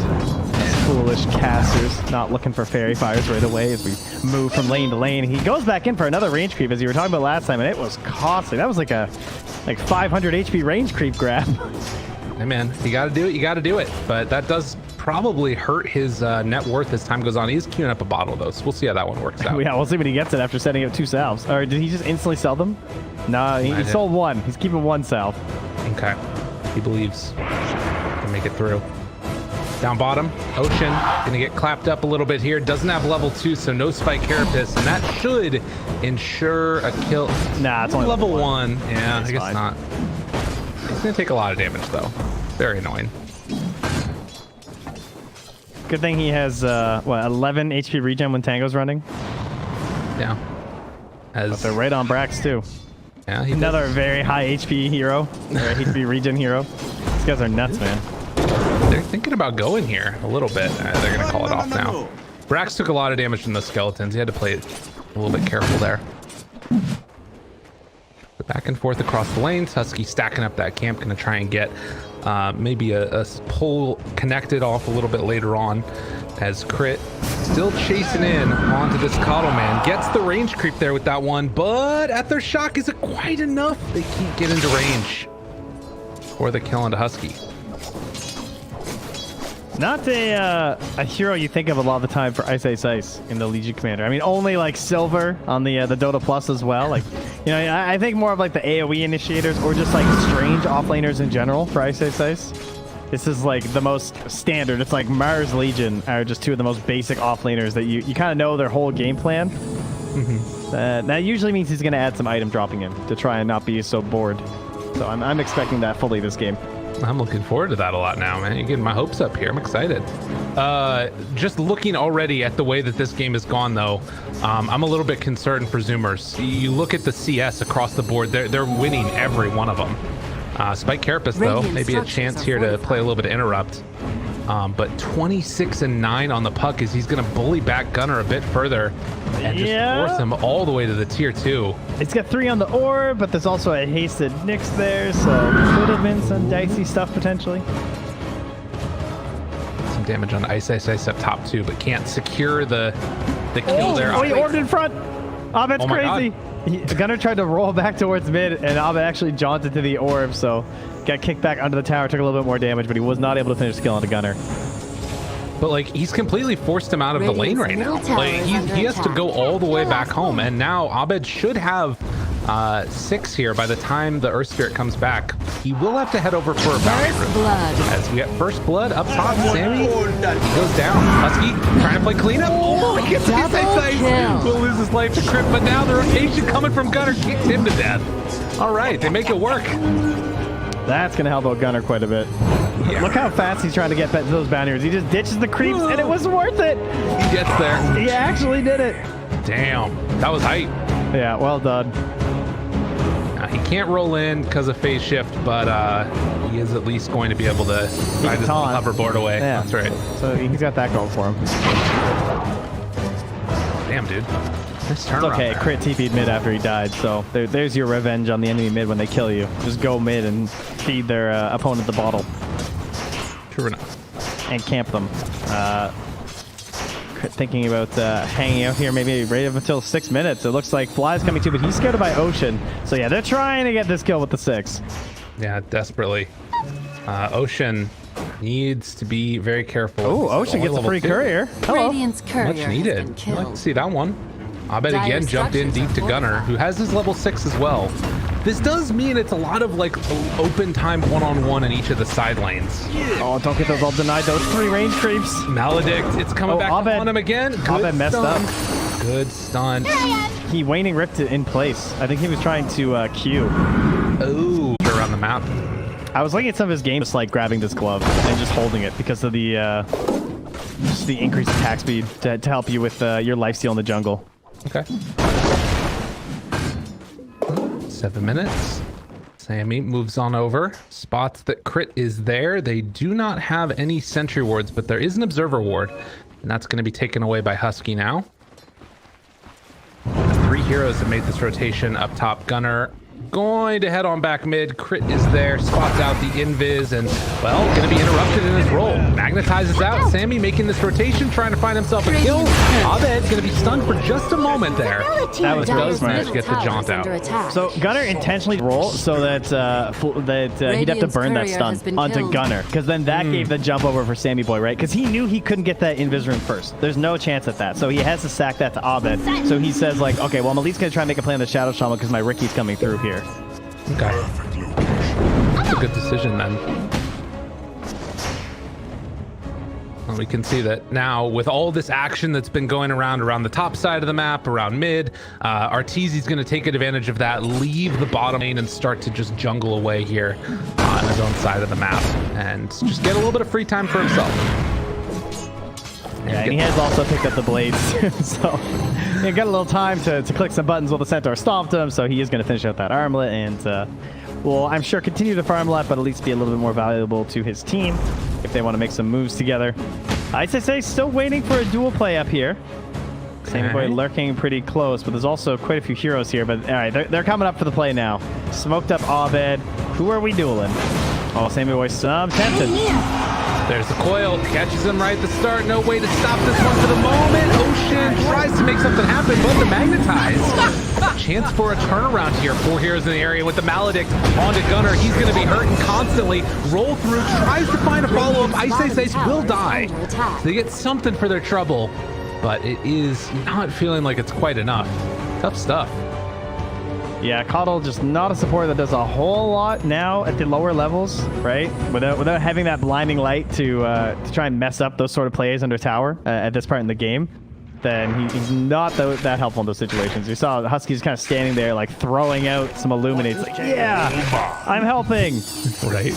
But at the very least, they did get the return kill onto Ice, so they'll take that, as well as the fact that Gunner was like 8 seconds away from having magnetize. So now he's going to try and make himself useful on the map.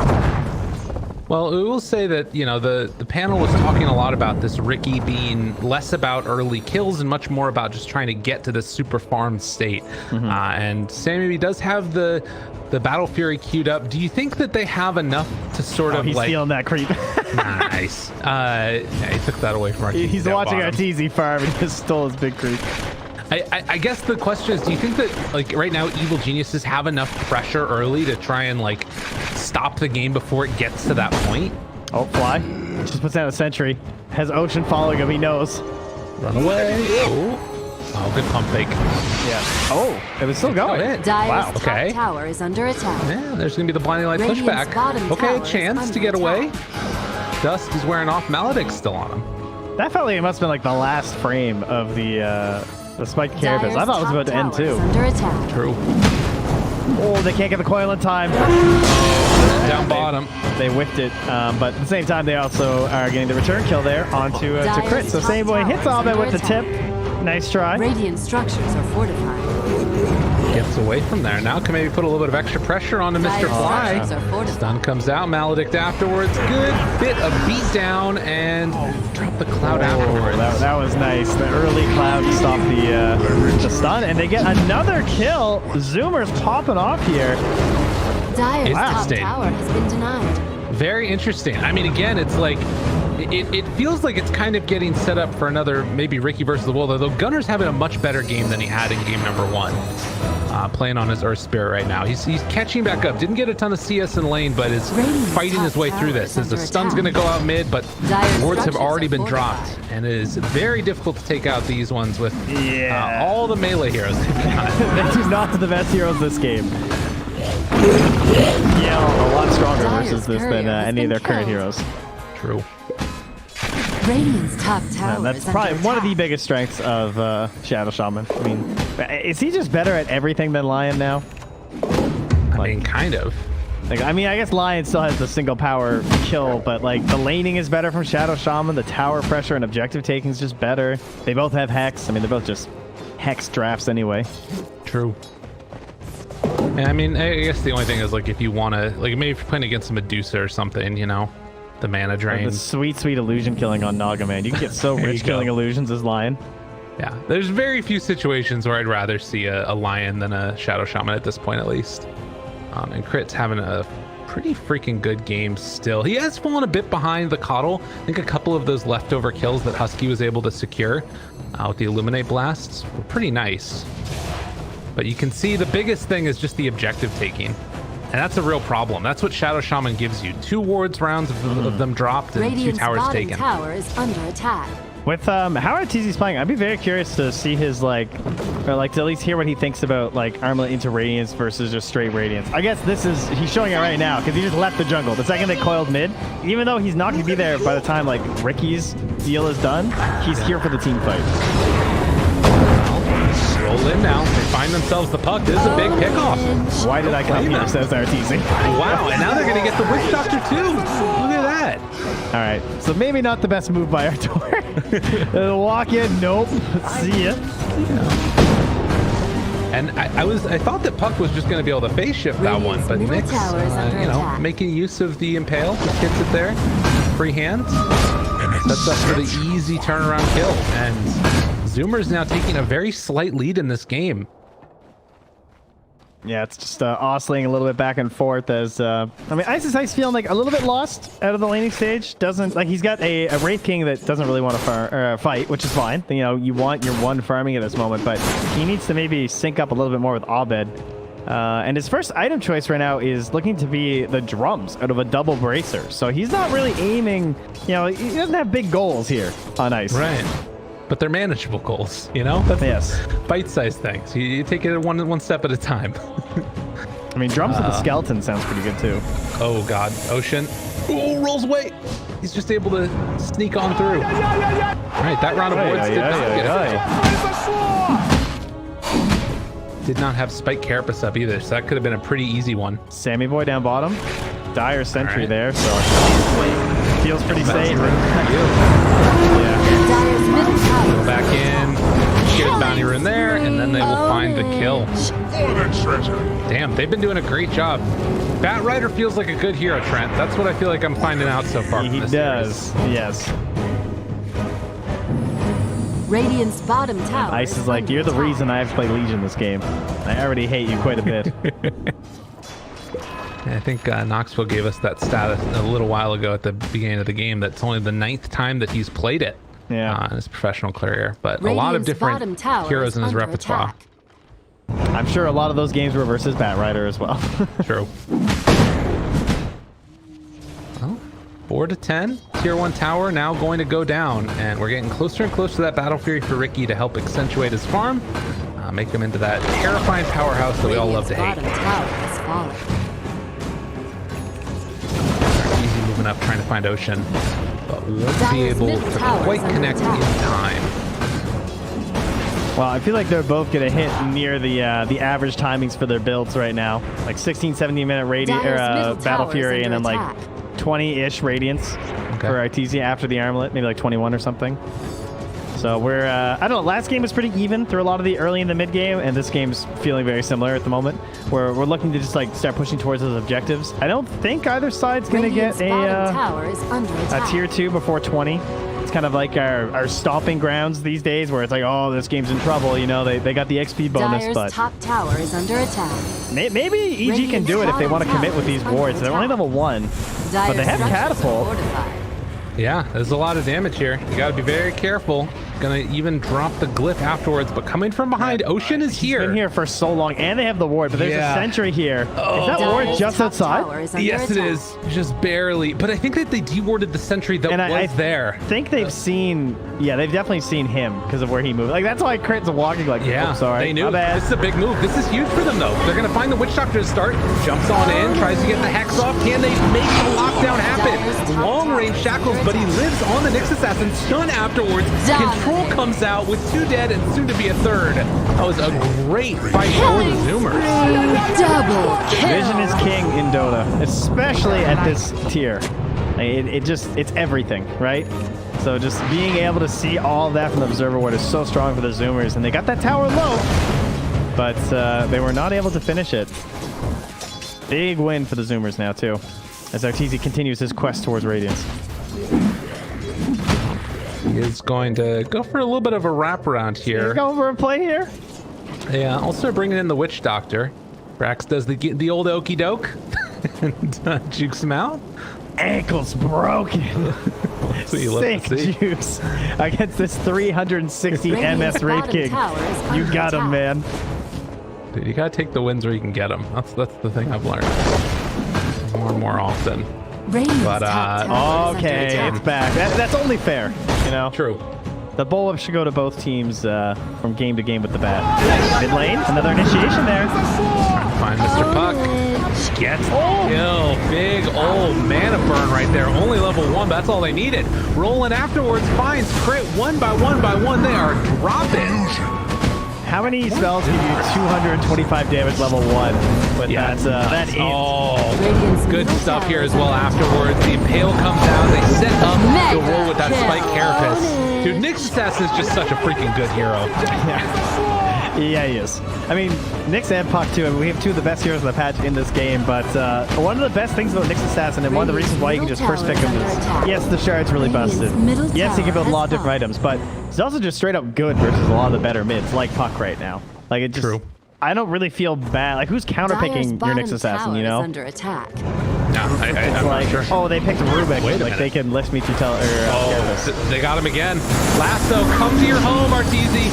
We're gonna put you back home again. Oh, there Can it he is. get out of there? Does not quite look like it. And he's coming back in a moment. But he'll still be stuck, and no way to break that TP, sadly. 5,000 gold lead. That's experience. He knew exactly what to Double do. kill. I'm gonna TP out. And it ends up working, you know? They win the fight off of that. Arteezy talks about it. It's the counter to the cliff. That was great. I like that. That was a good impression of It's just LD as however hype. many years ago. So yeah, you know. All right, well, great turnaround there from something that looked a little bit rough for EG. Only cost them a reincarnation. Dire's middle tower is under And attack. we end with both teams getting their bonus, despite the very low HP of that top tower. They'll both get their 350 XP across the board now. Hard to sneak that one away, for sure. And you can see some of these heroes from EG already prepping the defensive abilities they're going to need. Witch Doctor queuing up a Ghost Scepter. Shadow Shaman's actually going for the BKB, so Crit wants to I love that. play aggressive here and stand his ground. This build is really good when you hit 15. Because you have the cast range, the Aether Lens, and then the BKB. Like, it's going to be so strong. Like, they're not going to lasso you, right? Yeah. His main concern will be being stuck in any sort of a Sammy Boy tricks of the trade, because that's still going to take a lot of damage. Oh, 2 minutes faster than the previous record BKB timing on Earth Spirit. Oh, excellent. Well, I got you covered, buddy. Ice is on the run in the trees. Did you press the learn tab? You're not supposed to press the learn tab there, bud. Oh, were you trying to figure out how to play? That was not the time, Gabe. Work. All right, we're back again. Dire's Perfect. bottom tower is under attack. But yeah, so a 2,000 gold lead there. They don't manage to quite catch on to Ice.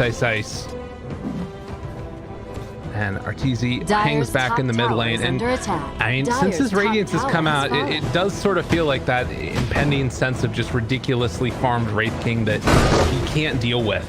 I might be a little bit concerned about his farm rate just skyrocketing over the next couple of minutes. I thought Gunnar might be a little bit vulnerable there, but Abba went up instead. This crit takes the outpost. How vulnerable is he, though? Not very. I think Gunnar's just like, this isn't worth it. You know what I mean? I have a BKB, I could roll in there, but I don't want to get like hexed into a Chainstun the Dead when I could probably just walk over there in a few minutes and take that back. True. There's no value in it for the next 10 minutes, or 8 minutes rather. Speaking of outpost value, when is anyone going to roast this game? Probably not for a while. We haven't talked a lot about objective taking on the side of the Zoomers, but theirs is rather abysmal.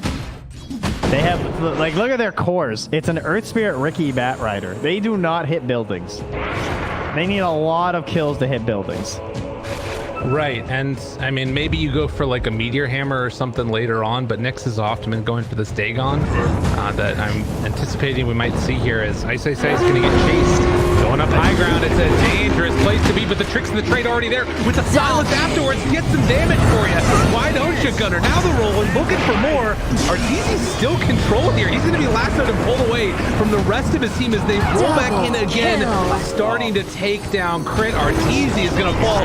Good spike carapace. The jump away happens, but that just sets it up for even more damage coming out from good old Sammy. Abed will go down. How did Arteezy die when it felt like they were just completely ignoring him? I don't know, man. Didn't it, though? It's like, I didn't feel like anyone was even hitting him, and he's just dying to only brass.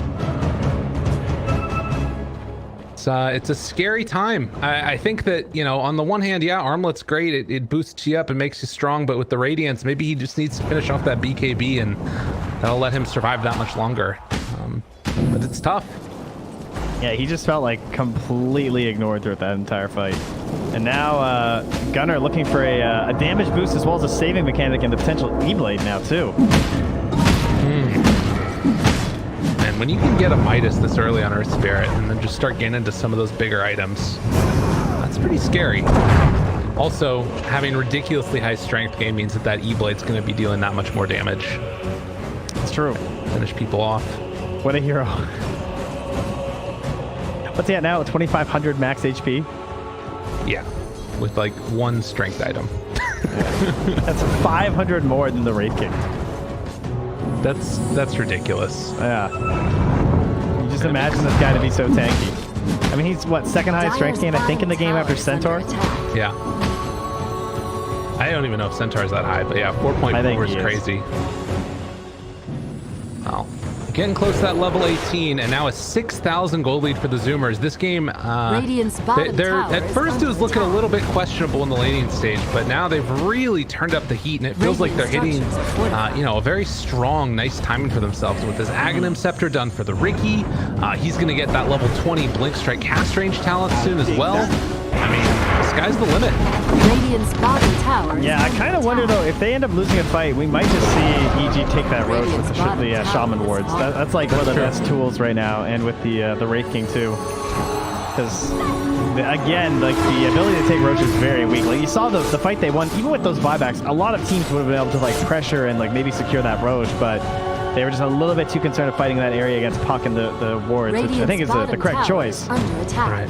Just, again, their lineup does not lend them to conquering objectives and taking away more territory very well. If they're going to smoke up, Husky's going to run right into the backside. The ulti running here. Well, they've already got Sammy. He's on top of all of them. They're going to try and blow him up right at the start. Where's his way out? He doesn't have one. He just walked into them all and died. Does he buy back? That's the question. I don't know. It's still a lot of damage coming out. Crit is going to take a good chunk of it, and he will fall. Now the silence, long duration onto Puck, trying to control, reapplying Magnetize over and over. Got it. One more punch, and that's the dual damage kill that he needed. Oh, that might have been enough right there. And then the roll away. Does he live? He does. Gunner's getting out. Unreal. Oh, it's free weedy that he got there. Just buffing him up a little bit more for Gunner. Thank you, Ice helping him out. And that allowed him to buy out completely on Sammy Boy. Oh, but meanwhile, he's stunned up. Oh, he got cast! He cast him again! Gunner, what has he done? Fly coming to save the day. He makes up for it and makes the play happen. Gunner, what were you doing? Oh my god, that RNG. Yeah. How many units? There were so many units. I don't know. Like so many units. That's true. It is. That one hurts. That one really hurts.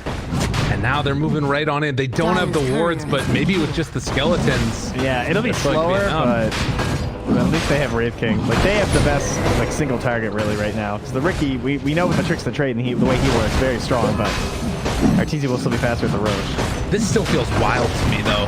I mean, 25 seconds until the Earth Spirit's back up, moving into position, trying to find one. Arteezy is out of the pit now. Puck, they have a great ward here.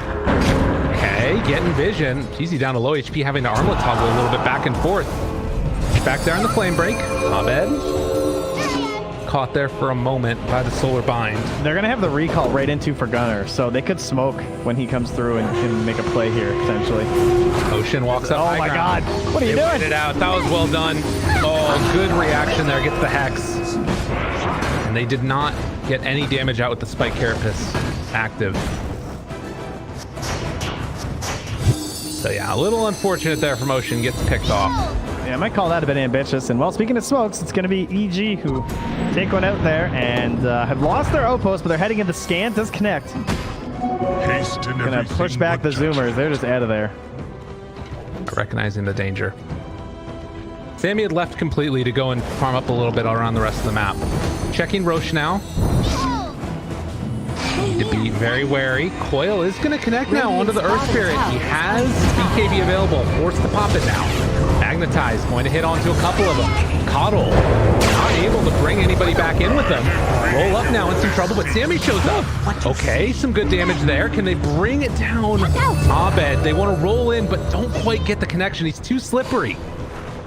He's out of stones on Gunner. Yeah. Press the attack, heals him back up, the turnaround with the duel. Lasso afterwards, finding crit. Minute of the big jumping from Ocean. Finds it on the back line, that was huge. Oh, they're living. And the damage comes from Sammy. They're going to live through it all. Roll away Arteezy. This is second life, but he's in a world of hurt as Sammy is just going to beat him down. Gunner rolls in. They take him all dead. God damn. Oh, that's such a terrifying fight to go into for Gunnar. I can't believe that worked out well for them. I was very concerned when he had no stones, but managed to make the play work. My man had some stones, Trent. He did. Yeah, two big ones. There's the 30-minute marks coming around. They're going to try and secure themselves a couple of outposts. Abed's going down bottom to get the other one, but it will be Roche working out in favor of the Zoomers. Agents on hand for Sammy Boy. It doesn't necessarily solve that problem you're talking about, though. The lack of tower pressure. Is this going to be an issue now for the Zoomers, even though they're up 9k gold lead? The Aegis is very important, for sure. That like makes any bad pushing team instantly a pretty decent pushing team, right? Just because you can like, it doesn't help you push towers in the sense, but what it does is it lets you just throw your hero on the high ground, and it makes it easier to start a good fight. Like it applies some pressure on them. So it will help you siege high ground just by virtue of hopefully forcing your opponents into a bad situation when they have to commit for the Aegis kill. Yeah, we get the ceremonial robes now for Abed. It's a nice find. That's a big one. This one's a weird one because it lowers the enemy stats resistance by 10 and the magic resistance by 10. An aura stats resistance still freaks me out a little. Yeah, it doesn't feel like it should be allowed. It seems a little bit weird, definitely. Anything else that we've really been missing in terms of like item pickups? Well, I will. I am looking to watch a E-Blade on someone that the Vendetta has hit. Ooh. Because that's again another flat magic resistance subtraction. So it's a gross amount of damage. Like that's why you see the Dagon, right? Yeah. Is that the burst is nasty, but I'm pretty sure they could blow up that RTZ life or close to it with that combo. Blink away here. Yeah, if they can get that hit immediately into the E-Blade, it's going to be pretty devastating. This smoke up is not going to connect onto anybody. Zoomers trying to find a target, but won't be able to. They should be able to pressure this tier 1 tower, though, it looks like. And as you said, with the Aegis in hand, kind of takes away any worries that they would have otherwise. Ocean scouting for people on the other side of the map. Does have a correct inkling that they're going over here, but won't run into them yet. This guy's got a death wish. Dire's bottom tower is under Spooky attack. stuff here. Radiant's top tower is under attack. Radiant's top tower. I think the other big is difference that we're seeing in this game is it's not just the Sammy Boy show. You know, there's other heroes that have got some pretty decent farm on the Zoomers. And EG, Ice, not quite having as good of a game as we saw last time around. Just still sitting pretty with that Blink Dagger drum. And look at this play. They recalled the Nyx after he like shows and stuns the wave, and they recall him up top, and they all moved to this high ground. They were waiting for exactly this, but they weren't able to get the grab on the Abed. That was scary. That would have been a really good pickup. They shifted into the smoke cloud there. Thankfully for Abed, Blink still works. Dire's bottom It's tower out of is there. under attack. But yeah, purchase price DPC Southeast Asian qualifiers. It's 3-0, 7.28. So maybe that prediction that Jenkins talked about this one being OP in a little while is going to come true, because right now, Zoomers are looking really good. It's so insane because it gives you the double attack. I'm sure you guys have heard that. It's not listed on the tooltip, but he gets to attack 2 targets when he has the eggs. Right. That's why it's so broken. And then when you combo that with the cleave and everything, it's just, it's gross. I can't stand playing against this hero. He's the most frustrating hero at the moment. Yeah, it's a frustrating one for sure. I mean, that's just the history of Ricky, right? Yeah, he's either completely obnoxious or worthless. Yeah, there was a period of time where, like, you know, Boboka was doing the triple Aquila build, and that was a moment where I was like, all right, he can hang out, he's cool, you know. Yeah, that whole patch, all he did was follow Enigma in the jungle. Yeah. That was his entire purpose. Radiant's bottom now we're tower seing is him under siege attack. high ground, slowly but steadily walking into the grill of a big bad Wraith King.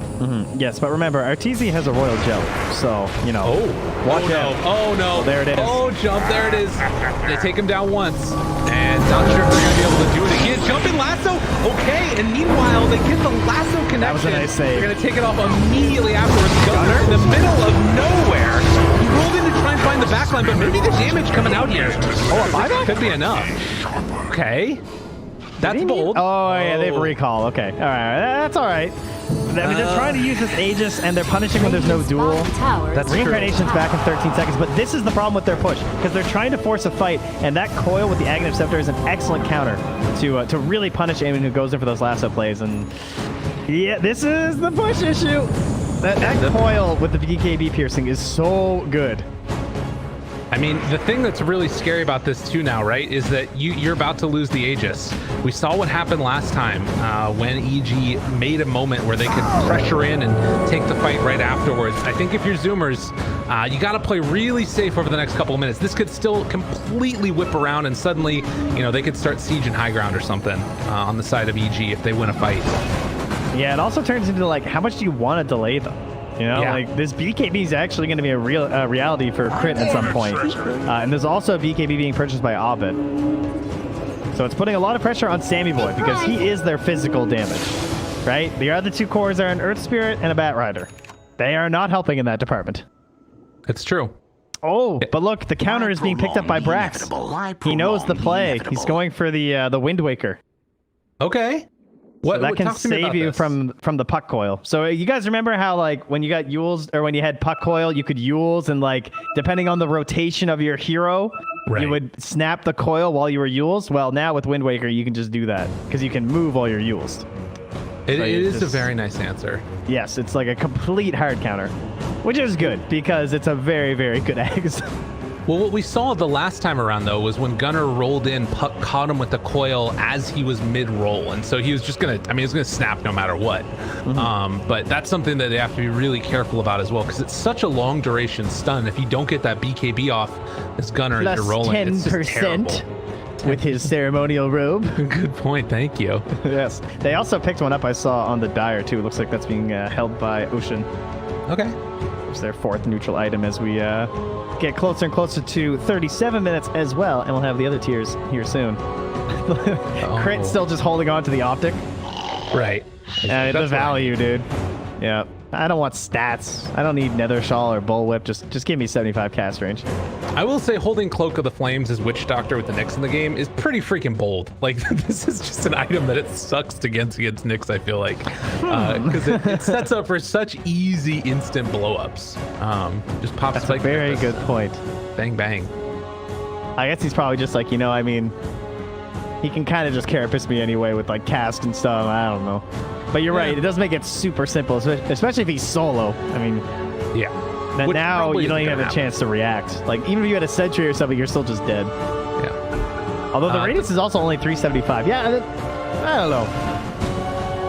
They don't Maybe have the stats are worth it. Yeah, they just have E-Blade on Gunnar. We did see that Vendetta kill in the first life in RTZ, and it was very fast. It's true. You got to be really careful with that one. Maybe even thinking about toggling it on or off or something. But I mean, that gets into sort of scary territories as well. If you're toggling Radiance and freaking Armlet. Oh my god, this Enchanted Quiver seems broken on RTZ. That sounds terrifying. Oh yeah, interesting. Just the big old heavy hits, man. Just a couple times. Now no one's left. Nerdy voice. It's a great one. That's one of my favorite voices of his too. God, 3,000 gold lead now, but the buyback status is really the one that's going to matter. And right now, it is the two supports for Evil Geniuses that have it.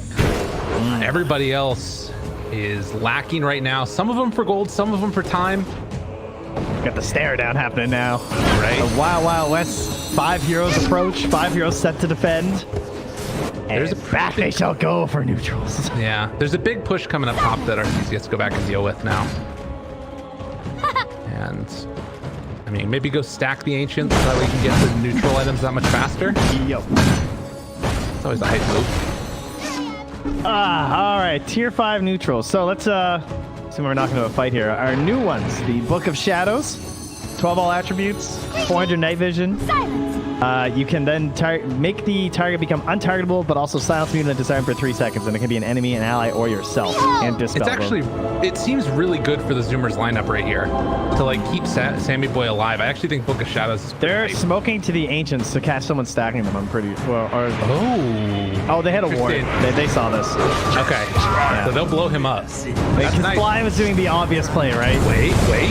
Gunner runs into Arteezy and is now control. Do they have enough to bring him down though?